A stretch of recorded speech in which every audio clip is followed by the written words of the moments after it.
Eminent 37, el legislature in Guam is called to order.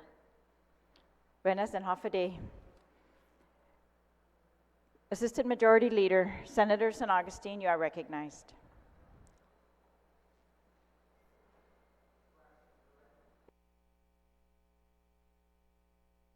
I think we're having audio issues. Audio.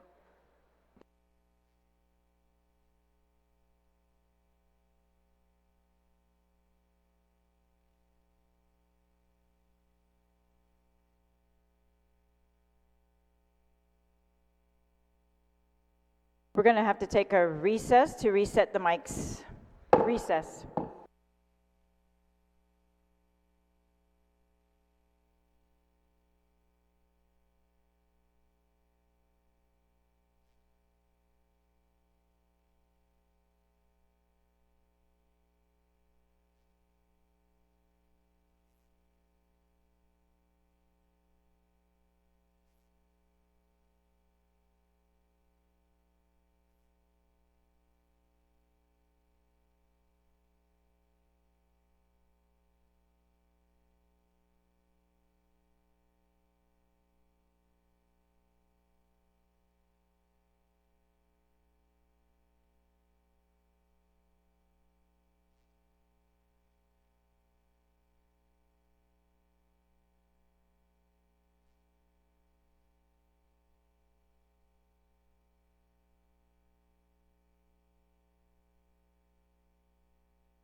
Iminetwenteisiati na legislature in Guahan is called back to order. We're back from recess. Thank you for waiting for the technical issues with our audio to be resolved. Assistant Majority Leader Senator San Augustine, you're recognized, but I see your mic again. We will. Oh, there. All right. Maybe Senator this is San it. Augustine, you're recognized. Thank you, Madam Speaker. Notwithstanding the House rules, I move to waive Section 1.02 session of El Legislature en Guahan, letter H, and 1 privileges of the floor. Persons allowed to allow students, interns of the Governor's Summer Youth Employment Program onto the session floor. On that motion to allow the interns onto the session floor, is there any objection? Seeing no objection, motion carries. While they're coming in, I just want to announce that on the drive, of course, are all the session agenda items. The clerks have also put onto the drive the GCA, the Guam Code annotated from the compiler's website, because the websites are down over at the Superior Court right now. So for your convenience, those are in the drive. Welcome to all our session interns, our summer interns. All right, we'll now begin with the prayer. Senator Frank Blas, would you kindly lead us in prayer? All rise.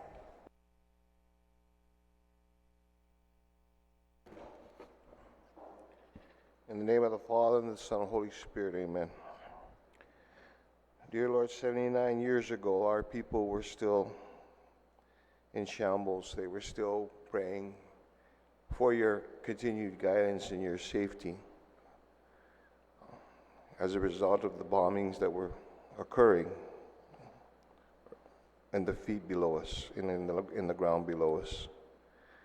So we ask that you could continue to remember the suffrage and the atrocities that our people had to endure, and the hopes and the dreams of a better Guam, and that in their legacy that we continue to build on the better Guam that they were asking for, that they were praying for, and that war will no longer come to our shores for our people or any people in any world to suffer. And in the days that occurred and the days that ensued, I'm very sure that many of our people in our vernacular said the prayer that your son had taught us to give praise and homage to you. And we'd like to be able to provide that today. And by saying, Our Father, who art in heaven, hallowed be thy name. Thy kingdom come, thy will be done, on earth as it is in heaven. Give us this day our daily bread, and forgive us our trespasses, as we forgive those who trespass against us. And lead us not into temptation, but deliver us from evil. Amen. In the name of the Father, and the Son, and the Holy Spirit. Amen. Jesus Masi, Senator Blas. To express a never-ending and never-forgotten gratitude by the people of Guam, the legislature recognizes recipients of Imalazan Mastaklu na Sacrificio on a display in the Guam Congress building and during each of its sessions. For recognition of a recipient of Imalazan Mastaklu na Sacrificio, Senator San Augustine, you are recognized. On behalf of a grateful island and country, we honor Private First Class Joseph Agagi Cruz and the family of Private First Class Joseph Agagi Cruz for making the ultimate sacrifice in service and defense of our island and country. Jesus Masi. For the recitation of the Inifresi and the singing of the Guam hymn in Chamorro and the singing of the national anthem, we recognize the student interns of the Governor's Summer Youth Employment Program to lead us. We'll begin with the Inifresi.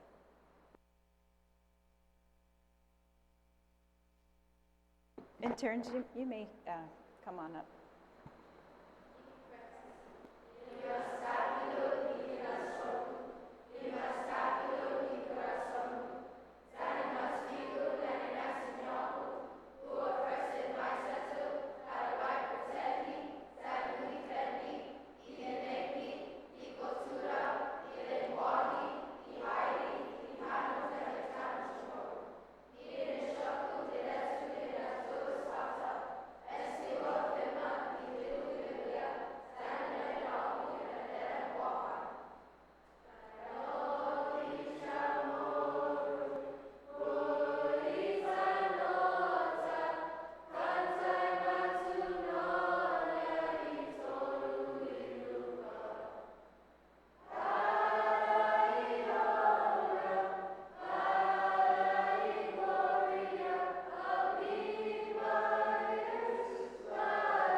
Iba. Si Zeus Maasi to all you interns, and thank you very much for all your work.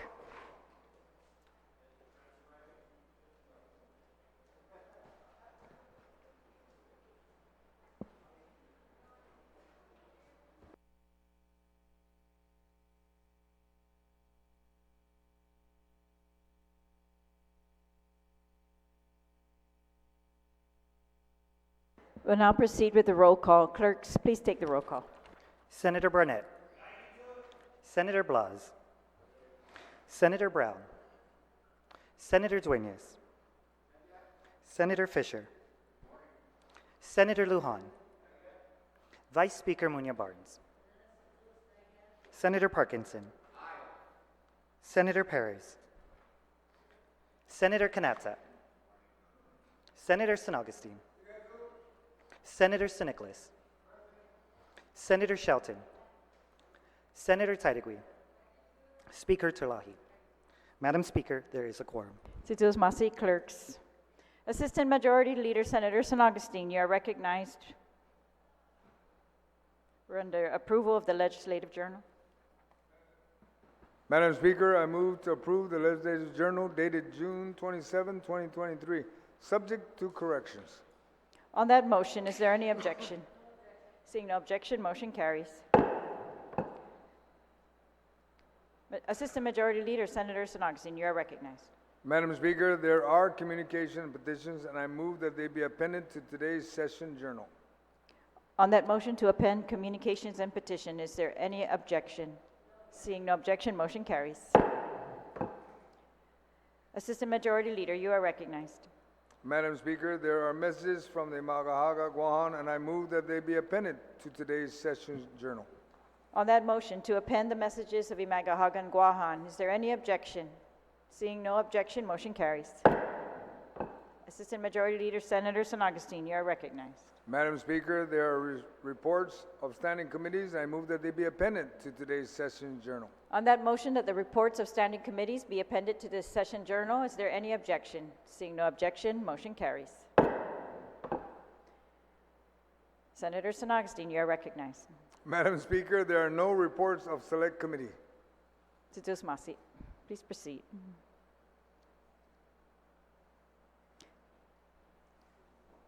Madam Speaker, I move that bills introduced, bills number 143-37 LS and 144-37 LS and 145-37 COR through 151-37 and resolutions introduce resolution numbers 150-37 LS through 153-37 LS and 154-37 COR through 161-37 COR be deemed to have been given their first reading.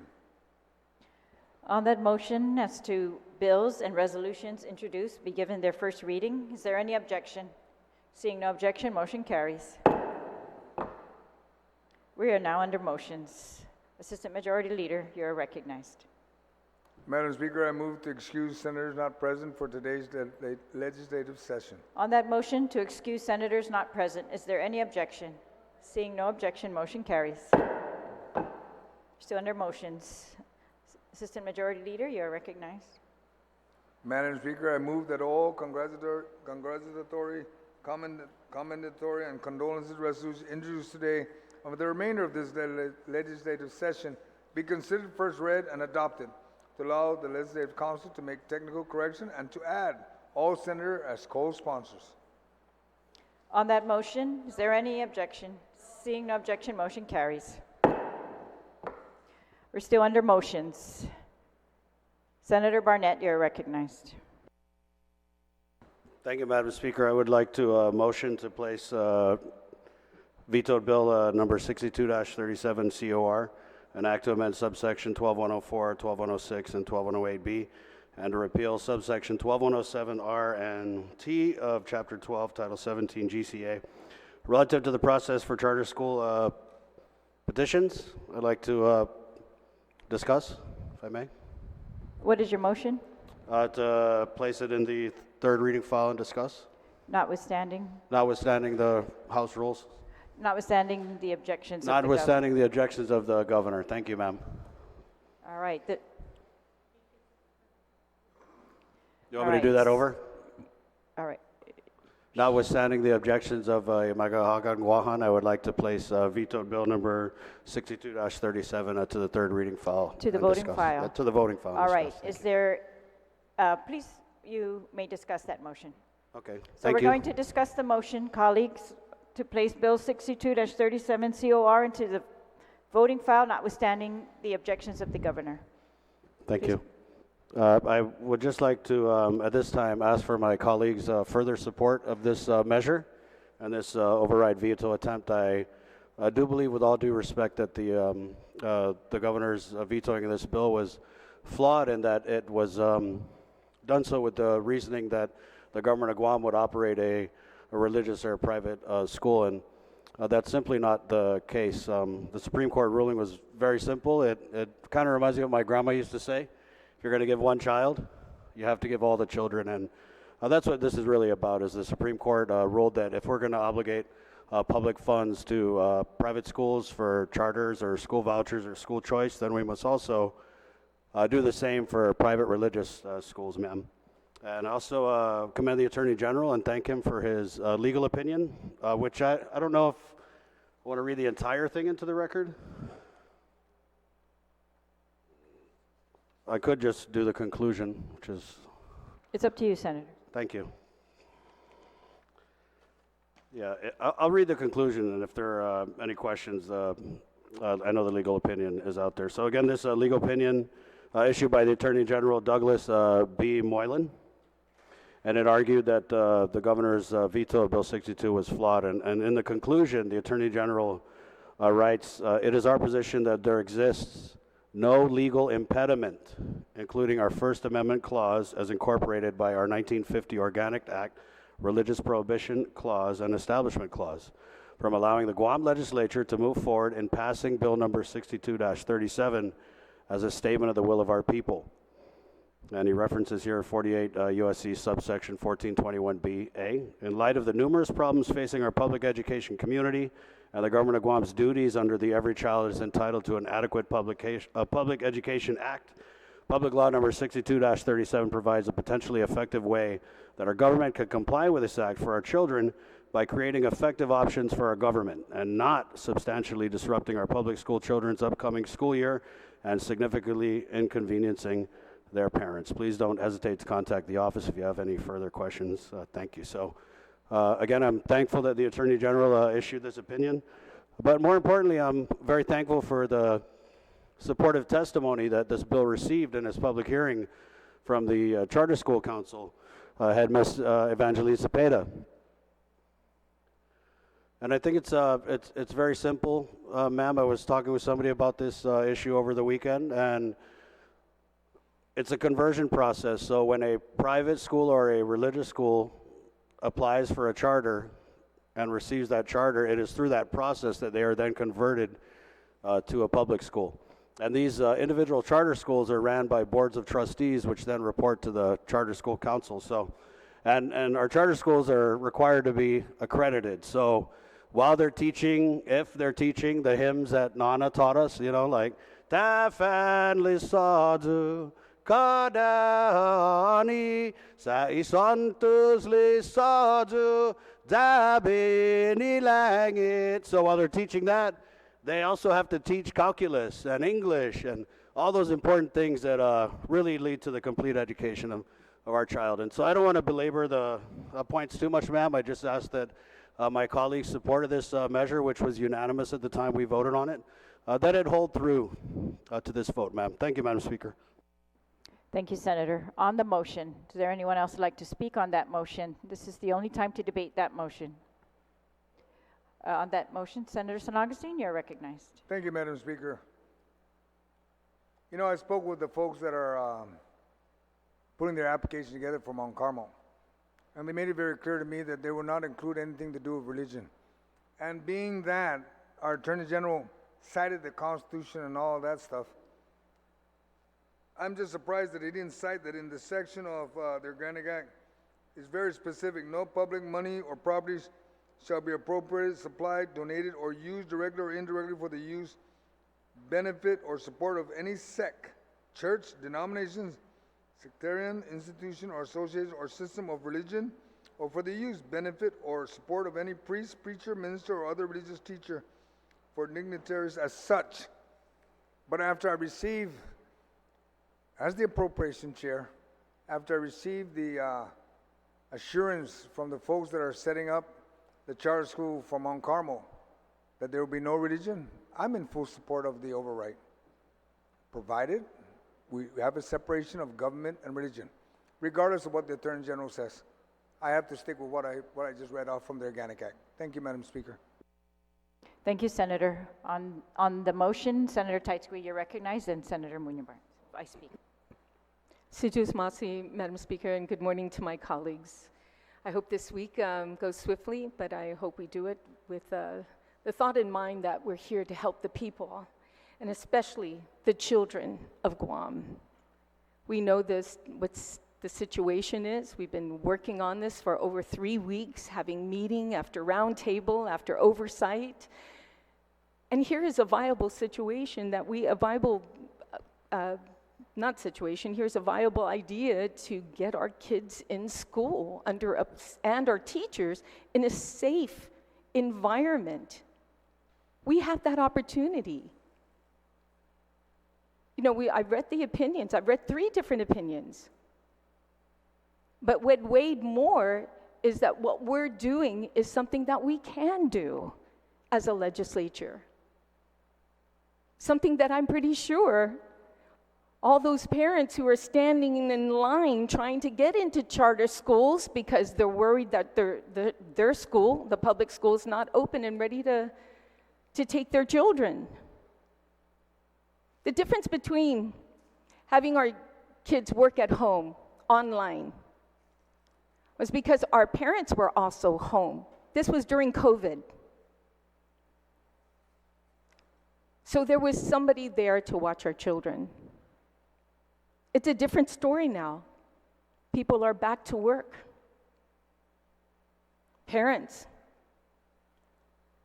who are relying on the school system, but most especially, I think they're more worried about making sure their children are safe. And here's an opportunity where we can have another charter school open for these parents to take their kids to. And whatever school it may be, or maybe another nonprofit organization comes up next month.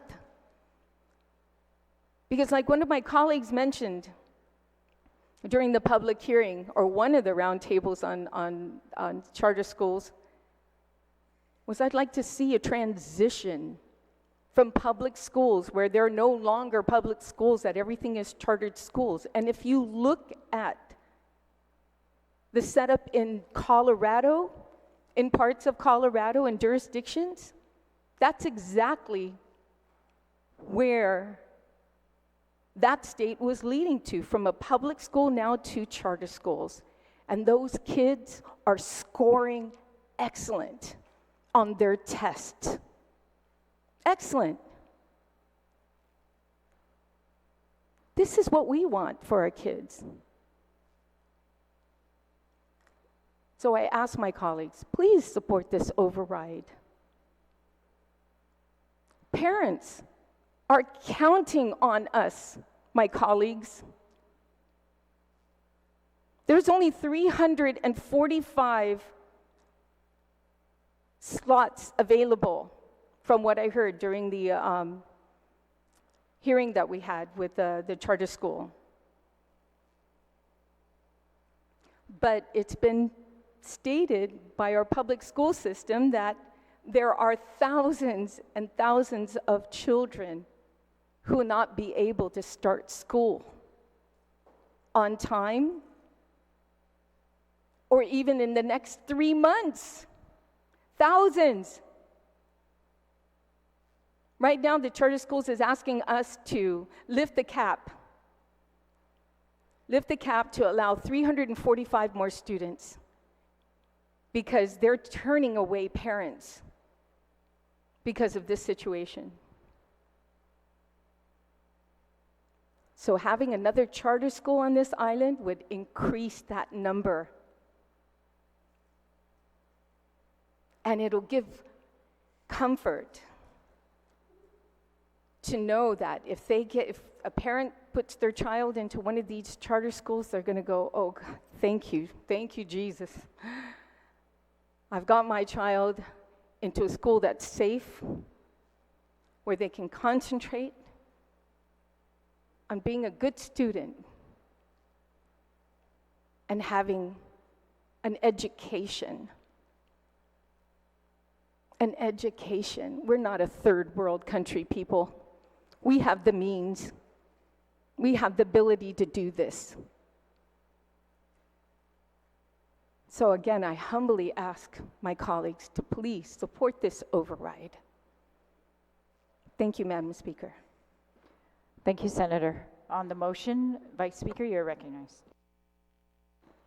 Situus Masi, Madam Speaker, and Zanmanana Situus, to you and our colleagues, thank you for giving me the opportunity to speak on this bill. And I know that there were many concerns. I want to thank the retiring speakers who spoke on this measure for the override. More importantly, what was noted by the good senator from Gigo. I want to say, Madam Speaker, whatever it takes to get schools open, I'm in support of this.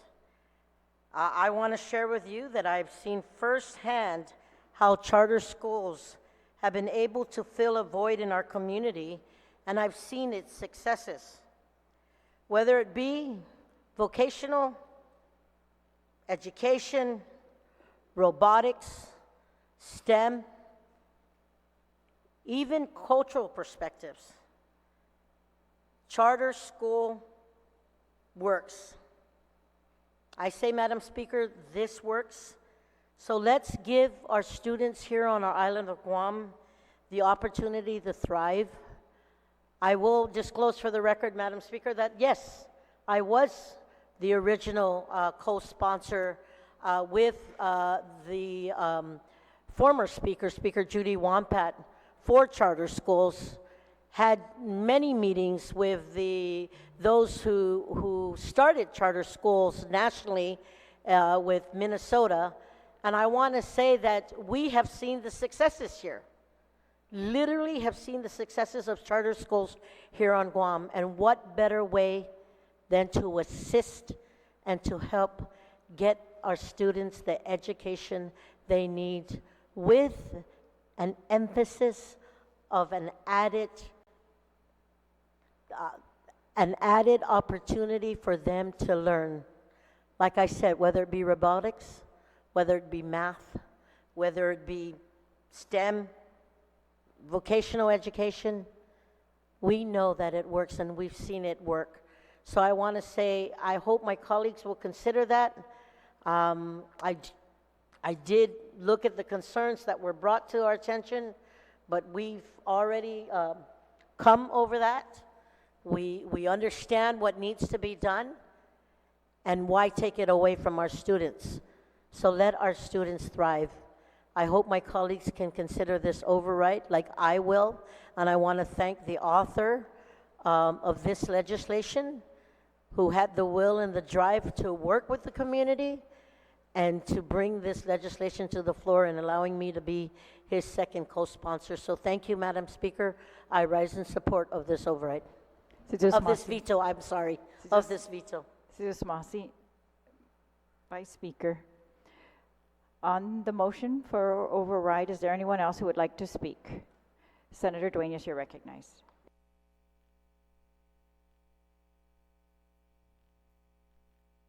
Situus Masi, Madam Speaker, and I'll be brief and to the point. I certainly do support the override of the veto. I wanted to make 2 points, simply. I know that there's been some discussion on the Organic Act reading of support.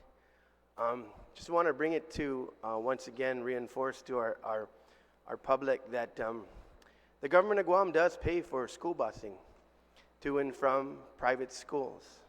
The government of Guam also includes the parochial schools in the procurement of books and from time to time other supplies. And I state this for this reason.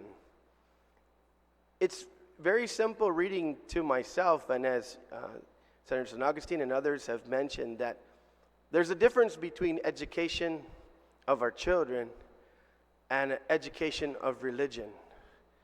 And the education of religion and education can easily be bifurcated. You know, Madam Speaker, I know many parents, to include in my family, who have sent their children to other private schools, even though they're not within our religious belief. Madam Speaker, I believe that the quality of education and the education that our private schools provide and the ability for this charter to be availed of, it's such that that's exactly what we would be seeking. We would be seeking the ability for our children to receive an education under this charter, as we have done with other charter schools that we've established. So with that in mind, Madam Speaker, and as I close, now more than ever, as we face the daunting task, and I want to thank once again each and every individual who's out there today trying to prepare our public schools, all 40, I believe, one of them, to be ready for the opening of schools. I want to commend everyone and all the volunteers and everyone who's trying to get this done. But we know, Madam Speaker, chances are a significant amount of our schools are going to fall short of that capability. And in the interim, this charter was not set up for the purpose of dealing with this dilemma that we have on our hands, but it certainly is timely, Madam Speaker. I'm sure the private schools, as you yourself met with them and others at the Attorney General's office, from what I understand, to include the Chair of Public Education, I'm sure they shared with you their capacity and their ability to lend a hand and to want to accept these students into their schools under a situation whereby they can receive the compensation, and also under their consideration of taking their curriculum and modeling it after a charter basis and providing their applications to the Department of Education. So for that reason, Madam Speaker, I respectfully as well, notwithstanding the objections of Imagahag and Guahan, do support and will vote for the override of the veto of this bill. Sidus Masi. Sidus Masi, Senator. On the motion, is there anyone else who would like to be recognized on that motion? Senator Lujan or Senator Lujan? Thank you, Madam Speaker. Madam Speaker, I rise in full support of the override of the governor's veto. You know, it's a misinformation that in converting from a private school or a conversion of private school, that it will remain private. As was mentioned earlier by the previous speaker, that the government of Guam already provides busing and books to the private schools, but in this case, you have a conversion that's going to happen. It's converting from a private school to a public school, receiving government funding. Likewise, my understanding as well is that there won't be any tuition for the school as well. The Supreme Court, Madam Speaker, has in the past years already has made in its findings that it's mandatory not to discriminate against schools such as private schools converting into a public school. So again, just in short, I stand in full support, and I think the governor's opinion and legal opinions that were proffered, or I think we're again misguided, because it will not the school will not remain private. It will convert. It is a conversion from a private school to a public school receiving public funds. And again, as the Supreme Court had found it, that it must not discriminate against such conversions. And with that, I urge my colleagues again to support the governor's override on this particular bill. Thank you very much, Madam Speaker. Thank you, Senator Lujan. On the motion, is there anyone else who would like to be recognized on the motion? Senator Nicholas, you're recognized. Morning, Madam Speaker. Good morning, everybody. I support the motion, support the override. I think, as a former educator myself, I visited a lot of charter schools over Christmas. I saw how happy the children were, how flexible their curriculum was, and I was just totally blown away with the materials and just how happy the children were in a charter school. It's funny that the First Amendment gives us freedom of religion, not freedom from religion. So I don't know why we get so disturbed when we discuss religion. I think it's actually good for our society. But in this case, when we're talking about charter school, I think it's a good thing. I think our children deserve better education.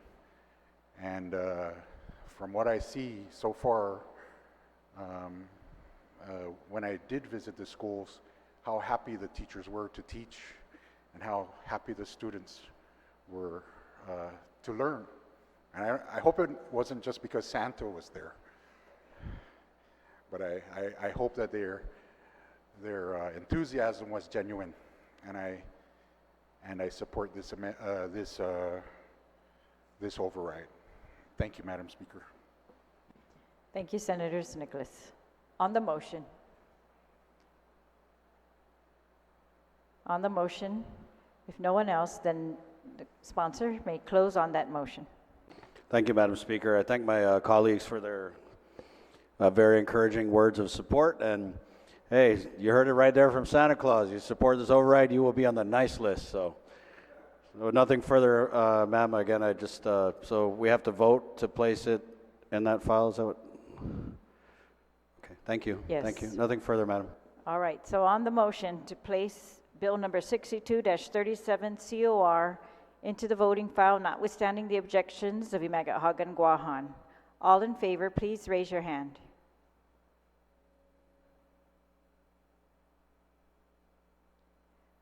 Motion carries. Senator Barnett, you're recognized. Thank you, ma'am. I would like to motion to go to the voting file for the purposes of voting on vetoed bill number 62-37 COR, notwithstanding the House rules, ma'am. On that motion, is there any objection? Seeing no, is there any objection? Senator Sinaga. I only have a question. Why the urgency? Maybe you can bring some clarity on why the urgency. I'm in support of the override, but I need to know why we have to do it today. I mean, we're going to do this for every bill? I'm just curious. Thank you, Madam Speaker. It's actually not a debatable motion, but you may answer. Do you yield? Sure, ma'am. Yeah, I mean, I want to do it today because I can. And we'd made the motions to do it, so I just asked for my colleagues' support. Thank you, ma'am. I just don't know if I could go through the whole week, with my stomach turning. Thank you, ma'am. On the motion, is there any objection? Seeing no objection, motion carries. We will take a motion carries. We will take a 2-minute recess to go to the voting file so the clerks can prepare. 2-minute recess.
We are back from recess. We have proceeded now to the voting file. We're now in the voting file, and the one bill is vetoed bill number 62-37 COR. Notwithstanding the objection of Imagahagan Guahan, shall vetoed bill number 62-37 COR be overridden. Clerks, please read the title. Veto Bill Number 62-37 COR, as amended on the floor, introduced by Chris Barnett, Tina Rose Munoz-Barnes, Christopher M. Duenas, Tello T. Tidegui, Thomas J. Fisher, Dwayne T. D. Nicholas, Sabina Flores Perez, Amanda L. Shelton, Joe S. San Augustine, Roy A. B. Kanata, Frank Blas Jr., Jesse A. Lahan. Enact to amend sections 12104, 12106, and 12108B, and to repeal sections 12107R and T of Chapter 12, Title 17, Guam Code Annotated, relative to the process for charter school petitions. Roll call. Senator Barnett. Senator Barnett, aye. Senator Blas. Senator Blas, aye. Senator Brown. Senator Brown, you are recognized. Thank you, Madam Speaker. I have to request the body to recuse me on the bill as I did the original bill. I have a child that's attending a private school that may pursue a chartered school status. Thank you. On that motion to recuse Senator Brown from voting on this bill, on this override, is there any objection? Seeing no objection, motion carries. Senator Brown, excused. Senator Duenas. Senator Duenas, aye. Senator Fisher. Senator Fisher, aye. Senator Lujan. Senator Lujan, aye. Vice Speaker Munoz-Barnes. Vice Speaker Munoz-Barnes, aye. Senator Parkinson. Senator Parkinson, aye. Senator Perez. Senator Perez, aye. Senator Kanata. Senator Kanata, aye. Senator San Augustine. Senator San Augustine, aye. Senator Nicholas. Senator Nicholas, aye. Senator Shelton. Acting Majority Leader, or Madam Speaker, I did ask earlier that the senators not present for this session be excused. If I need to ask for the same reason for this voting, I do ask that same. all right, on that motion, is there any objection? Seeing no objection, motion carries. Senator Shelton, excused. Senator Tidegui. Senator Tidegui, aye. Speaker Terlahi. Speaker Terlahi, aye.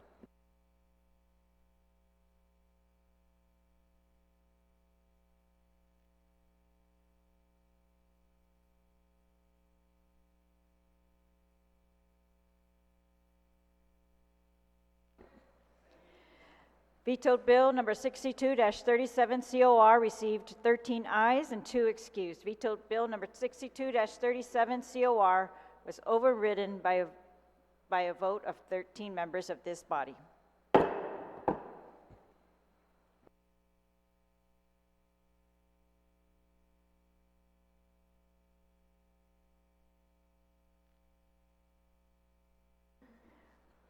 We are back on we are back on motions. Are there any other motions? Acting Majority Leader, Senator San Augustine, you are recognized. Are there any other motions? If not, then we will proceed to legislative concurrence. Senator San Augustine, you are recognized. Yes, thank you. I'm sorry. I'll be the last one. I think Senator Barnett's next. Senator Barnett, under motions. Thank you, Madam Speaker. I move to place in the voting file from the Committee on Education, Public Safety, and the Arts the nomination of Christine Belletto to serve as a member in the upper level management position and private business representative of the Guam Education Board with the recommendation to do confirm. All right, so correction, we have proceeded from motions into the legislative concurrence. This is the first motion in legislative concurrence on the nomination to be placed in the voting file. Is there any objection? Seeing no objection, motion carries. Senator Barnett, you're recognized. Thank you, Madam Speaker. I move to place in the voting file from the Committee on Education, Public Safety, and the Arts the nomination of Simone E.P. Bollinger to serve as the Literature Representative Member of the Guam Council on the Arts and Humanities Agency Board of Directors with the recommendation to do confirm. On that motion to place a nomination of Simone E.P. Bollinger into the voting file, is there any objection? Seeing no objection, motion carries. Senator Barnett, you are recognized. Thank you again, Madam Speaker. I move to place in the voting file from the Committee on Education, Public Safety, and the Arts the nomination of Evangeline M. Cepeda to serve as a member of the Guam Academy Charter Schools Council with a recommendation, again, to do confirm. On that motion to place a nomination of Evangeline M. Cepeda to the voting file, is there any objection? Seeing no objection, motion carries. Senator Barnett, you're recognized. Thank you, Madam Speaker. I move to place in the voting file from the Committee on Education, Public Safety, and the Arts the nomination of Monica Okada Guzman to serve as a member of the Guam Council on the Arts and Humanities Agency, CAHA, Board of Directors, again, with a recommendation to do confirm. On the motion to place a nomination of Monica Okada into the voting file, is there any objection? Seeing no objection, motion carries.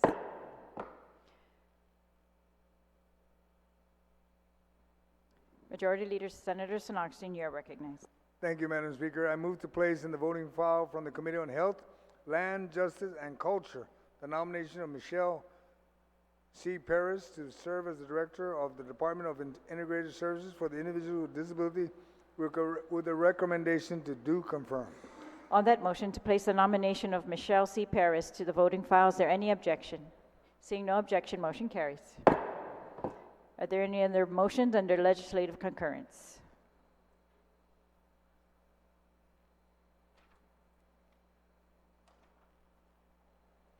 All right. There are no items under consent calendar. We will now proceed to the second reading file.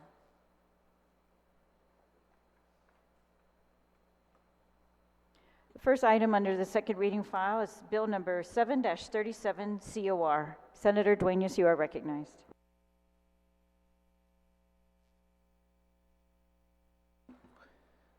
Day and good morning, Madam Speaker. Sidus Masi, for this opportunity, humbly request to pass Bill number 737 COR, introduced by myself, Christopher M. Dueñas, as amended by the committee. And it is an act to add a new 19406, 19505.1, and to amend 19405B, 19405C, 19604A, 19604C, 19604D, 2, and 19805C, all of Chapter 19, Title 10, Guam Code annotated relative to prohibiting the suspension of the constitutional rights and to repeal criminal penalties for violations of executive orders into the third reading file, and I'd like to discuss it, Madam Speaker. Please proceed. Madam Speaker, Bill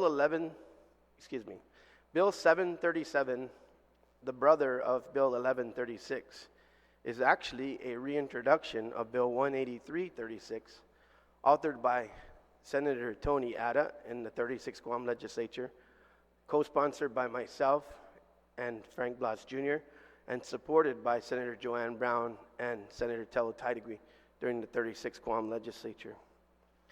Madam Speaker, real quickly, we all remember the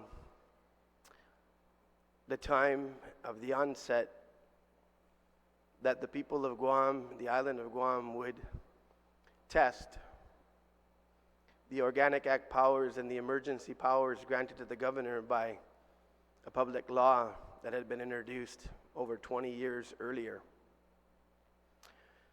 Madam Speaker, the history of that public law was born out of the civil defense and other organizations within the government of Guam, and the realization that the laws of Guam needed some adjustment with regard to public health emergencies and emergency powers. Fast forward, and once again, as I said, we had a chance now over the last 3.5 years until this year, Madam Speaker, in January, when the governor terminated any further extensions of public health emergencies in January of 2023. However, we had already endured over 2.5 years of monthly extensions of the public health emergency for various reasons. Madam Speaker, I think it's important at this time to discuss what Bill 737 does. 737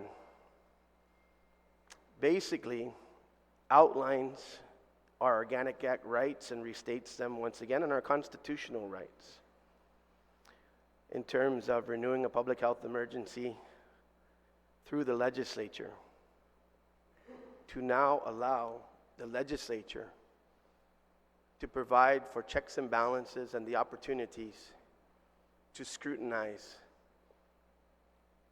the public health emergency's renewal. Equally, Madam Speaker, I think it's important to delineate what Bill 737 doesn't do.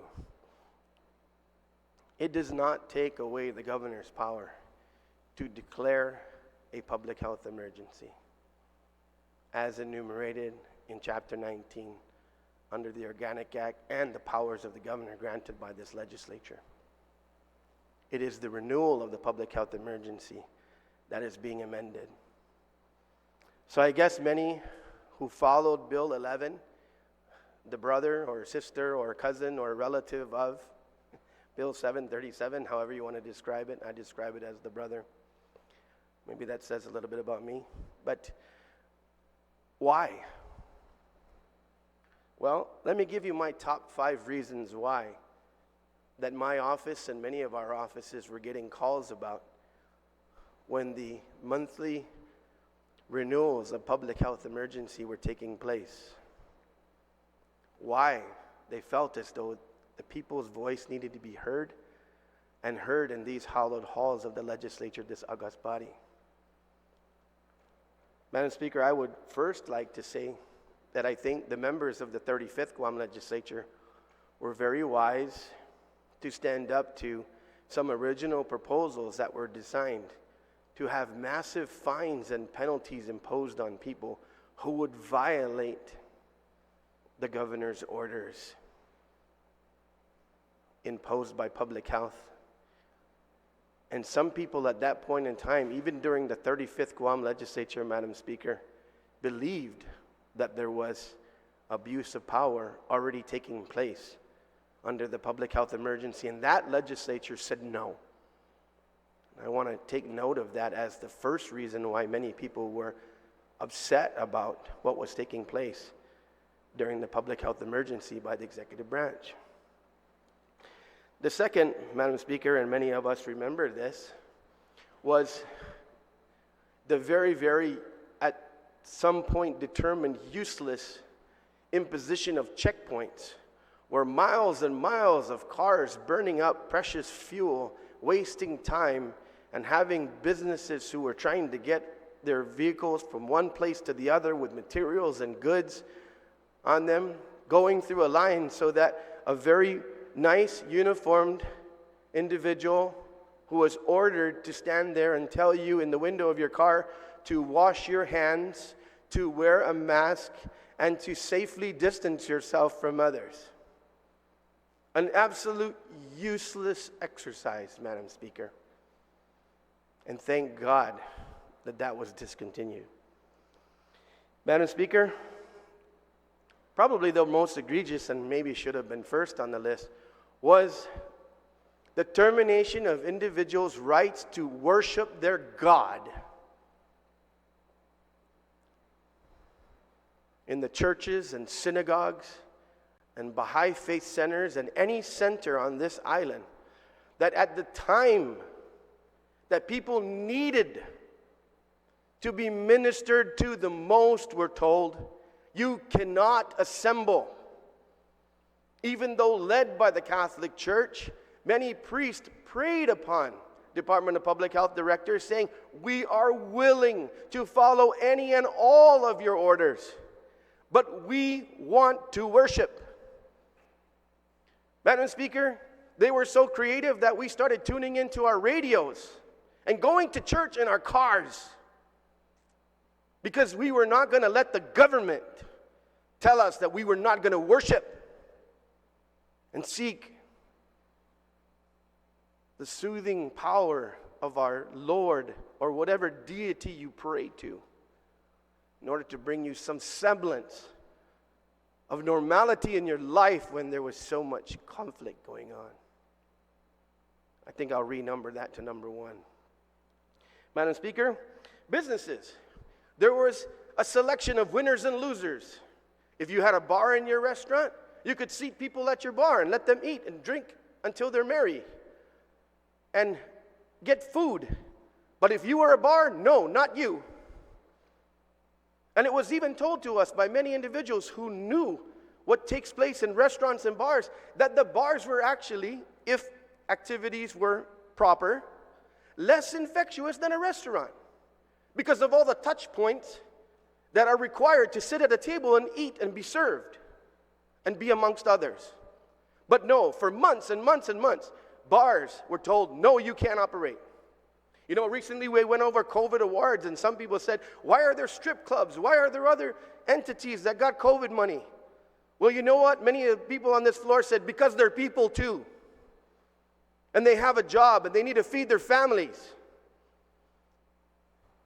But many people were selected to say, no, your business cannot operate. Winners and losers, Madam Speaker. Highly objectionable. Those people wanted to come down here into this august body and express how upset they were and how they were probably going to lose their business and their livelihood. And all of the individuals who had no other way of making money except to line up over Department of Labor, thank God for the billions of dollars that the federal government sent here so people could have a paycheck every 2 weeks. But if you wanted to work, no, not you. Madam Speaker, we had in the testimony for this bill, Dr. Wen and others who supported him, and the entire organization of medical professionals say, please do this because we were abused as medical clinics during the COVID crisis. We flung open our doors. We took in those who were sick. Our staff were exposed, but we didn't care. We wanted to take care of these people. But till today, Madam Speaker, many of those clinics have not been reimbursed. In fact, unfortunately, with a video that's been circulating and circulated during the hearing on this bill, unfortunately, our governor even said they didn't do anything. Not true, Madam Speaker. Medical clinics were at the front line. I know because many of my beloved family members had to go there and preferred to go there and be in line there because the lines for public health were miles long. Those clinics, Madam Speaker, it was acted like they didn't do anything. It was one of the reasons why medical professionals said they're done with working with the front office. Madam Speaker, till today, hundreds of millions of dollars sits in the bank. Many people wanted to come down here to these hallowed halls and say, that money is needed. Why don't you do another All Rise? Why don't we have work credits? Why don't we have some of these other programs to help our people? But basically, you have no say.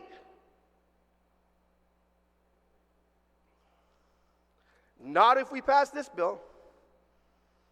Madam Speaker, as I work to wrap up, one of the myths that I have heard, and it's so unfortunate, by some even in this hall, who attempt to make this some sort of partisan legislation. Those crazy Republicans, how do they dare to try to amend the public health emergency law instituted by Governor Eddie Bazacalvo? A real good governor, by the way. Well, I have a story, Madam Speaker. When I ran in 2020, and the news will bear this out, I ran on introducing this as my 1136 as my first bill. But before I did that, I had Eddie Bazacalvo, a governor who I served honorably, review the bill. And he said, Chris, I would sign this bill the minute it hit my desk if I was governor right now. Does Eddie Bazacalvo say that because Chris is a Republican and a good friend of his? No. Because he went through this pandemic stuff too as a businessman, trying to provide for families, and having the same outrage over the way some things were handled. Madam Speaker, we even convened in this hall to pass a resolution to terminate the public health emergency. And I think some of our members didn't want to do it because of the fact that we had this thing over our heads saying, you're going to starve children because you're going to take away their SNAP. A lie perpetuated by some evildoers downtown. And that you're going to terminate the public opportunity to have the National Guard serve them. Another lie. So in this bill, we fixed that. We made sure that on the termination of public health emergency, in part or in whole. Because many fine states like Hawaii had no problem. No problem, Madam Speaker, with a good governor saying, we, the state of Hawaii, want to terminate our public health emergency. But we have a heart and we won't starve children. So we will renew that part of the emergency. We have nurses that are critical to saving the lives of our people. You know what? We're going to make sure we extend that ability to pay those nurses top dollar travel nurses so that we could save lives. A governor with some sense. A governor who understood I can use my power judiciously. Madam Speaker, as I close, I stand before you as an unvaccinated individual, of somebody who I felt was discriminated against and was treated like an outcast at some times because we were told that if you are vaccinated, you will not get COVID and you will not spread COVID. Another lie that has been proven scientifically now. I removed myself from some of my favorite organizations because I was a dirty, unvaccinated person. And we have people from this island who now live abroad because they lost their jobs, because they were dirty, unvaccinated people. People of this legislature, please understand. It is important to amend laws when you need to. No law is perfect. Every bill that will be heard in this legislature will be amending, repealing, or adding to a law that's already on the books. This is no different, Madam Speaker, and I humbly ask this body to please vote in favor of Bill 737. Sizus Masi. Situs Masi, Senator. On Bill number 7, is there anyone else who'd like to be recognized? Senator Fisher, you are recognized.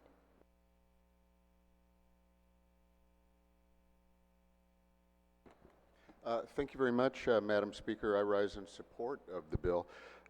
Looking at it, from a constitutional point of view, I don't think that the framers of the Constitution or the Bill of Rights would have a bit of problem with this. I think they would be surprised to discover that the executive branch, through continuing declarations of emergency, can govern by executive fiat. This is a democratic bill, small d. It does no more than allow the people's representatives to review ongoing states of emergency. Governor wants to continue the state of emergency, easy. Call us into session. Tell us why. It's that simple. It's a good bill. It is a very good bill, and I support it. Thank you. Thank you, Senator. On Bill number 7, anyone else would like to be recognized? Senator Nicholas, you are recognized. Thank you, Madam Speaker. I support the bill. It's a courageous bill. The author's courageous. I support him. Thank you. Thank you, Senator. On Bill number 7, any other senator would like to be recognized on the bill? If not, then Senator Brown on the bill, you're recognized. Thank you very much, Madam Speaker. I also rise in support of Bill 737, and I really have to acknowledge and appreciate the efforts of my good colleague, Senator Duenas, for his persistence in not just introducing this bill last term, but reintroducing this bill this term, and the degree of conviction that he has with regards to the rights of our people to live their lives freely. I think all of us, went through the pandemic. Of course, it was a very challenging time, a bit scary, something we've never experienced in our lives, and I'm sure for all of us, it's something we hope we never, ever experience again. But it also showed us that when the people don't have the opportunity to come into their own house and relay their concerns, when power is abused and misused, it shows us we don't live in a democratic system. And of course, we understand, for our own safety, why these protections may have been put in place, but in some areas, they probably were unnecessary. To give up our freedoms to be controlled and to be limited. And again, sometimes I scratch my head, I wonder, is this part of our colonial history that we cower so quickly to power? Why do we do that? The big aim and desire to be Magalahi or Magahaga of Guam, of the people, what an ambition. Oh gosh, boy, you must arrive when you become governor. Governors are there to help assist our people in their government, hopefully to have a better community, a safer community, a more educated community, a healthier community. But when we acquiesce, and the last legislature did without question, the majority of the members acquiesced to this, stepped back and did not step forward. I don't know why we run for office to say, my dear people of Guam, please vote for me so I can lead you, because I'm the person who should lead you. And yet when the time comes when we should stand up to help lead and support them, we're nowhere to be found. Because, we have those that were aligned with the administration. We all know who they are. They all know who they are. It doesn't matter what the governor vetoed. They would not override a veto of the governor. That's why we said, if you want to go to Adelup, go to Adelup. Goodness, the starting rate's $90,000 and up. Save yourself the hassle. But when we acquiesce and give up our power and our freedom, we need to be very careful and scrutinize how we do it and why it's being allowed and for what period of time it's being allowed. And we might not always agree, but we should deliberate the issue. We should be able to require the administration to come in and inform the people of Guam what decisions they would like to make and why they would like to make it, and whether or not the people support that. Because ultimately, we're here to support the interests of the people that elected us. We're not their rulers. We're their representatives. And a lot of the concerns, for those that weren't affected, the pandemic was a financial windfall. And yet for those that didn't, businesses that were closed down without really even having a voice and a forum to be even to relay their concerns, they were just told, well, you can't operate. Nobody wants to do something afoul of the government, but my goodness, when the government's not doing what it should be doing to protect your interests, to hear your concerns, to address your concerns, well, then there's something wrong. If this legislature does the same thing this term and again aligns for those colleagues that align themselves with the administration and not with the people, this is not, my colleague Senator Chris brought up, it's not a question of Republican or Democrat. It's a question of doing the right thing. Because if you are not going to stand up for the people that you said you ran for office to represent their interests, then what are you doing here? Go down the road to Adelup. Get that easy-paying job. Got another 3.5 years to cruise. But let's not pretend we're here to represent the people's interests and then shut them down. I have a relative who was a school teacher, who for health reasons chose not to be vaccinated. And I can understand that when you have a health concern, not knowing what the impact of this vaccine was going, or series. What ended up being a one-time shot ended up being a repetitive process. And I myself was vaccinated. But even I gotta wonder, well, that relative of mine not only left the school system, that relative of mine and her spouse, who was also working in a government agency, left the island. Packed up their family and left the island. After so many years of dedicated service, not even to retire, and have to start all over again because they were so disgusted by how this government treated them, how they were treated in the school system, how others that chose not to be vaccinated were treated in the school system. Who could go into an establishment and eat and who couldn't? You talk about food, Madam Speaker, feeding our people. We were so quick. You know, it's like walking around with our mark on our head. We were separating our people. Was that the right thing to do? I don't think so. I don't think just indiscriminately telling businesses what they could and could not do without giving them a venue or a recourse to address their concerns. I don't think that was the right thing. I don't think that was a democratic thing to do. But some of us, not only did we turn the blind eye, we turned the lights out. Because we acquiesce to power. Even if it's the wrong power in the wrong direction, we cave in and we kneel down to it. Why? And yet we ask our people we should be their leader. We should always be able to question and deliberate. And yes, we may disagree. That's why we're here. If we were all here to go one way all the time, then again, what are we doing here? We all have different views and stands, and that's fine. It's even better because hopefully through the process of deliberation and walking in, that's why I don't walk in with any pre-written speeches typed out by my staff or maybe edited by myself, because I don't know, I might change my mind. But that's the part, that used to be the art of deliberation. Every member of this legislature used to be able to get up and articulate very well because that actually was the skill set. Without notes and without pre-written speeches. Because this is where we were supposed to deliberate for the people in the light of day. But colleagues, what happened during this pandemic and how our people were treated should not happen again. And it doesn't stop this administration or any, because there will be many administrations to come. We understand during emergency response, decisions need to be made, they need to be organized, they need to be executed, because we're assuming we're working in the best interest of the people. But after a period of time, 30 days, 60 days, whatever we determine that to be, then we need to come back to the table and decide if those emergency powers that are exceptional should be given to a governor to continue. Or are there things we need to change or modify? We should be able to do. That's our job. Colleagues, that's why we're here.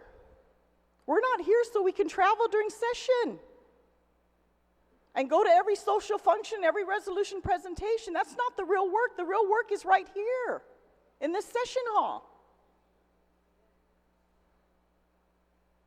And we collectively should decide if this is the direction to go in. Is this the direction our people want us to go in? When we fail to listen, maybe you can get away with it for a little while. But after a while, people, that's why we have so many people now that are so jaded with our government. So many people don't even want to vote anymore. Look at earlier this year, how many people were on the voter roster that used to vote, don't want to vote, don't care to vote. How many of them got on a plane and moved and left? And I know a couple of them who had private businesses for many years on this island, a very close friend and a neighbor that just lived a few feet from me, that packed up their family and left. And one of them were here to testify against this bill, felt so angered by it and so disappointed by it and so frustrated with our government that they packed up their whole family and left. Why do we need to get to that point where our people's voices, they don't feel in this modern day of all our ability to communicate, that they are unheard? Because we have leaders that are not leaders. Because we have leaders that cave in because they think, a day the governor, this is what the governor wants. Governors are always changing. And we've had some good ones. And we've had some you gotta, wonder. What happened was not right. When we allow these public emergencies from month after month, we abdicate our responsibility as lawmakers when we are allowing the island to be ruled by executive order. What trumps executive orders? Law. What is our main job? We're lawmakers. But when we continue to let it slide and do nothing, continue to say, oh no, we're not going to support this bill. We're not going to question the governor and what the governor and the administration's doing. We're just going to stick our head in the sand and then go out next election and promise our people that we're there to lead and represent them. Makes us nothing but a bunch of hypocrites. Our people deserve better than that. They deserve to have their voices heard. And even when I don't disagree with the position of someone out there, I give them credit for saying it. Because that is our job. Whether we agree or not, well, then maybe that'll influence the debate. And that's what we should be doing. We should be here to debate these issues. Not acquiescing our power to a single individual and then just sitting back and cruising for the rest of the term. Because there are a lot of things we could have done better. There are things we could have done smarter. And you know why we could have done that by deliberating it and having those discussions open and having our people be able to come into the people's house, as we so frequently refer to this session hall, the people's house. But how are they going to come in and express their concerns when we shut the windows and slam the door and lock it? Because we don't feel we should have any administration, or this in particular, come down every 30 days and say, hey, this is what we're doing, this is why, do you agree? If not, then we can decide from there if that's the way to proceed. Or do we want to change or modify it? Is this working for us or it isn't? Let's not make those mistakes moving forward. Because guys, everything comes to an end every day that goes by. Goodness, I've been in 2 administrations. You blink your eye and it's over. And all of a sudden, all these important people that were directors, my God, you think they were the greatest thing that ever happened, like nobody else has been a director or a governor. I have to tell you, being in office is probably the most humbling experience I've ever had and continue to have while I'm here. There's nothing to be riding high about. I think the burdens we have to carry are great, and our responsibility is even greater. So I fully stand in support of this Bill 737. I thank my colleague, Senator Chris Duenas, for his persistence. Standing up for what you believe in is never easy sometimes, especially if you think the tide is against you, but you know what? You still stand, and you stand strong. And I commend him for his continued efforts and certainly definitely support him in the passage of this bill. Thank you very much, Madam Speaker, for the opportunity to comment. Thank you, Senator. Senator Taitzgui, you are recognized.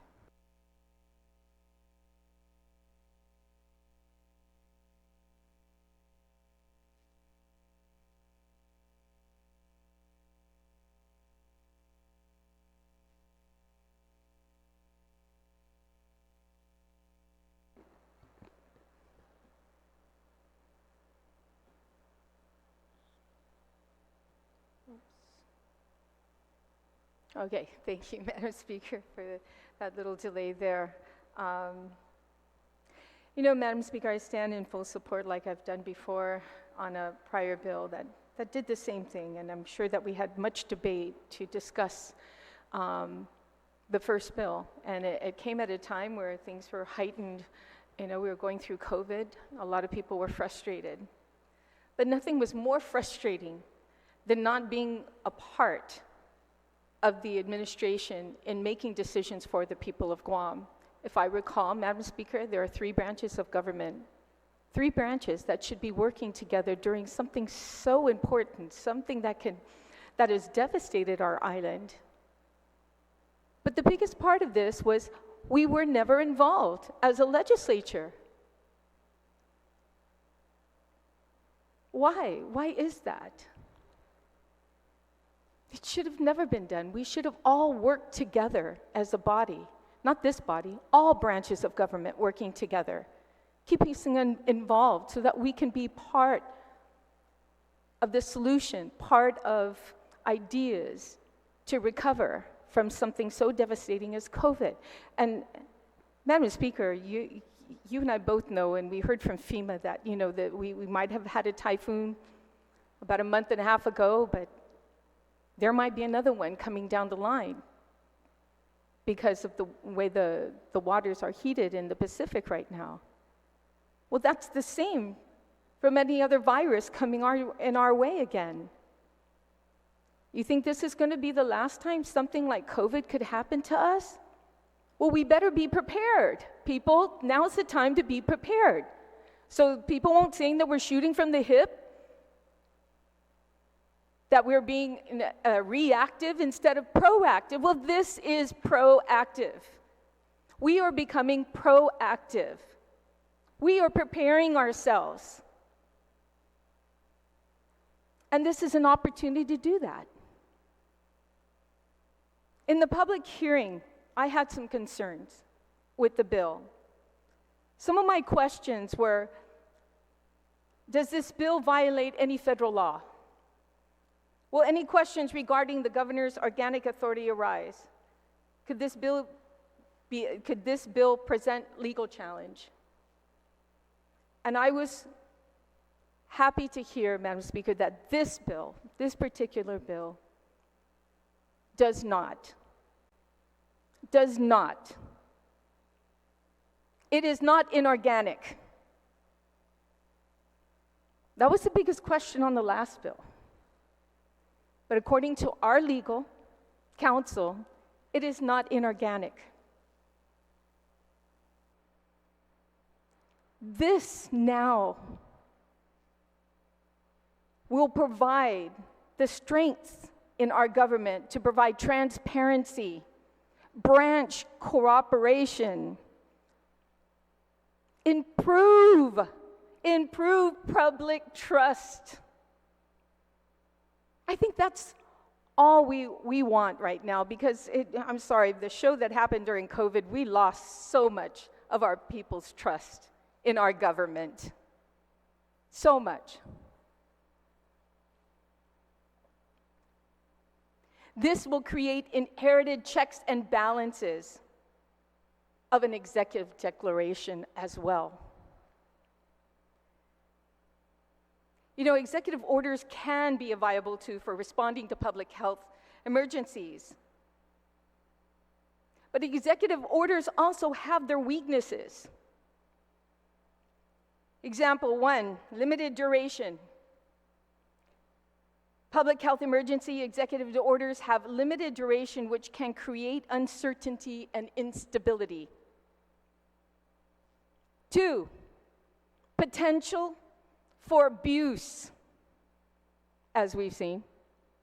Executive orders can often issued by governors or other executive officials without the input of the legislative branch or other stakeholders. This can lead to a major concern about abuse of power, which many in Guam believe can restrict civil liberties while imposing significant economic burden. Without proper oversight and transparency, executive orders can be viewed as arbitrary and undemocratic. Lack of enforcement. While executive orders provide legal authority for the state government to take certain actions, there may be limitations to their enforcement. For an example, if individuals or businesses refuse to comply with an order, it can be challenging to enforce the order without resorting to legal action. And of course, my greatest concern was the concern whether the bill is organic. And I was assured by our legal counsel once again that this bill is organic. We have the power to do so. This bill makes sense. This bill allows us to be proactive, to prepare ourselves for whoever is going to be the next governor. Well, we have another 3 years for a new governor. but we can't predict the future. Other than a sci-fi book that was authored in, I think it was I'm not mistaken, 1989, about, and they even used the word COVID. It was a sci-fi book that was put out. I mean, nobody ever thought something like that would happen to us in the world. We just had a taste of it, my friends. So now's the time to ensure that whoever has the authority for an executive order, that they include all branches of this government. Let's bring back the people's trust in our government and put into place laws that do just that. Thank you, Madam Speaker. Thank you, Senator. On the bill, is there anyone else who'd like to be recognized on the bill? Senator Paris, on the bill, you're recognized. Thank you, Madam Speaker. I think it's important, I'm hearing all the discussion now, and it's important to look back during the pandemic. And, those were scary times. I remember when COVID first hit, there was a lot of fear in the community, and there was even, reports about how this pandemic could grow exponentially, and there was an estimate that it would kill 3,000 people in a short matter of time. And so when we're looking at, we're now in this position where we're out of this public health emergency, and it's important that we are doing this, looking back and evaluating, what can we do to our laws to make sure that we're more resilient based on our experiences that we've had. I understand there was a huge divide, our community was divided in regards to whether to vaccinate, to enforce vaccination or not. And there were many issues about mobility, being able to move within the community. And so in looking back too, a lot of these things were not static. The virus itself, as we know, is that, as with many viruses, it shows historically that the first virus to come through a community is the most infectious, perhaps the most harmful. And over time, it evolves to a much more, less, we've seen that actually being documented. There were many variants, and there were changes and changes in the virus itself. But ultimately, the virus did, change potentially in a way that it was less harmful. That's what we see happen. That's a trend throughout pandemics. And so, when we're in the pandemic itself, it's really hard to have this sense of perspective. What is the right thing to do? You're always second guessing yourself. But what we have to hold on to is what is best practices, right? What are the best practices to handle a public health emergency? There's no guarantee what we experience today is going to be the exact same thing we experience tomorrow.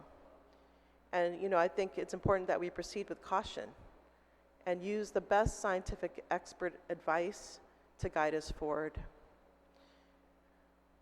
Vaccinations have been proven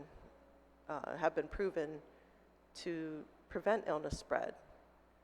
And this is something that, we can't deny. We can't deny that medical history. Although there was a huge polarization in our community today. And so there's no, if we had a crystal ball today to say, okay, this is what we can do for the future, perhaps, yes, we can be more clear and definitive in our bills. But I think when we write these bills, we're codifying something that may have, if we're not flexible, I think it's important that we keep the community in mind through all of this. And I know there was a lot of malcontent about the lack of transparency when it came to expenditure of funds, and that I share that same concern. But, you know, ultimately it's like, what is it going to keep our people alive too? And so I do have some reservations about this. I mean, and the other thing to keep in mind is that, you know, Guam is step in step with the federal government in regards to the policies. And I think that's one of the things is like when we're trying to figure out what we're doing here, you know, what is the federal government doing? And so they didn't you know, end the public health emergency till much later. It wasn't, you know, they weren't going month to month.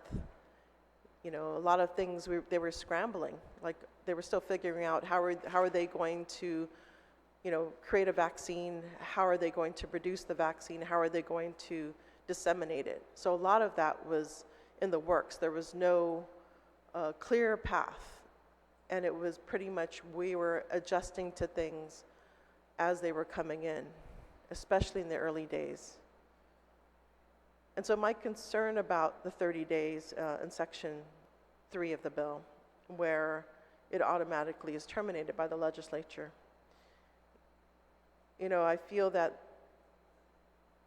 a pandemic is not, it's a dynamic thing, right? In the beginning, we're fumbling, we're trying to figure it out, we're trying to adjust. Making these life and death decisions is not easy.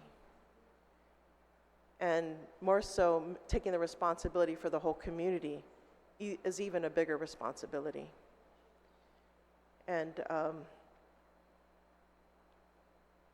I mean, we've been through, you know, Mawar just recently, and having to call the agency heads to answer, I mean, we all understood that they needed to be out there to restore water, to restore power. And so we were very sensitive to that. We were sensitive that that was the priority. They needed to go out there and, you know, restore our community. And so when we're putting this 30-day automatic termination, I have reservations because, you know, look at now, we're still, I believe we're still restoring, you know, we're still trying to restore the community back to its original prior to Mawar. You know, I understand that there has to be a dialogue, but I also understand that when it comes time to really address the issues immediately, there's less time to come down here and present information. I understand the intent of this legislation, but I would prefer much more flexibility because we know these things are dynamic. We don't have all the answers, and we will not have all the answers. And so I do ask for a little bit more consideration about, you know, more flexibility because we're codifying this. This is going to be in law, should it be passed, right? This will be codified for the next pandemic, public health emergency. And we don't know what's out there, what is coming our way. 30 days, I think, is too short.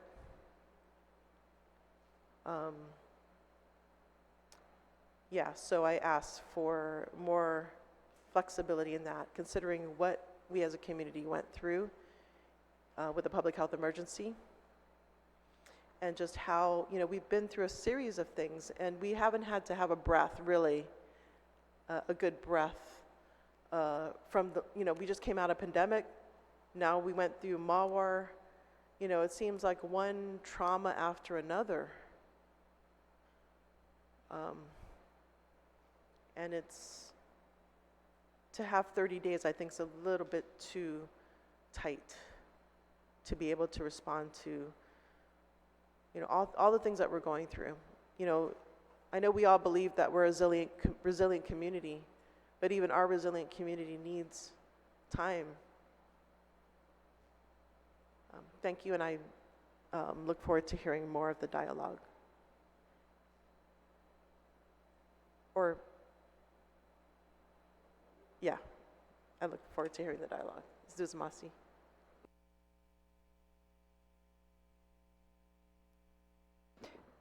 Thank you, Senator. On the bill, we're still on bill number 7. Is there anyone else who'd like to speak on the bill? Senator Parkinson, you're recognized.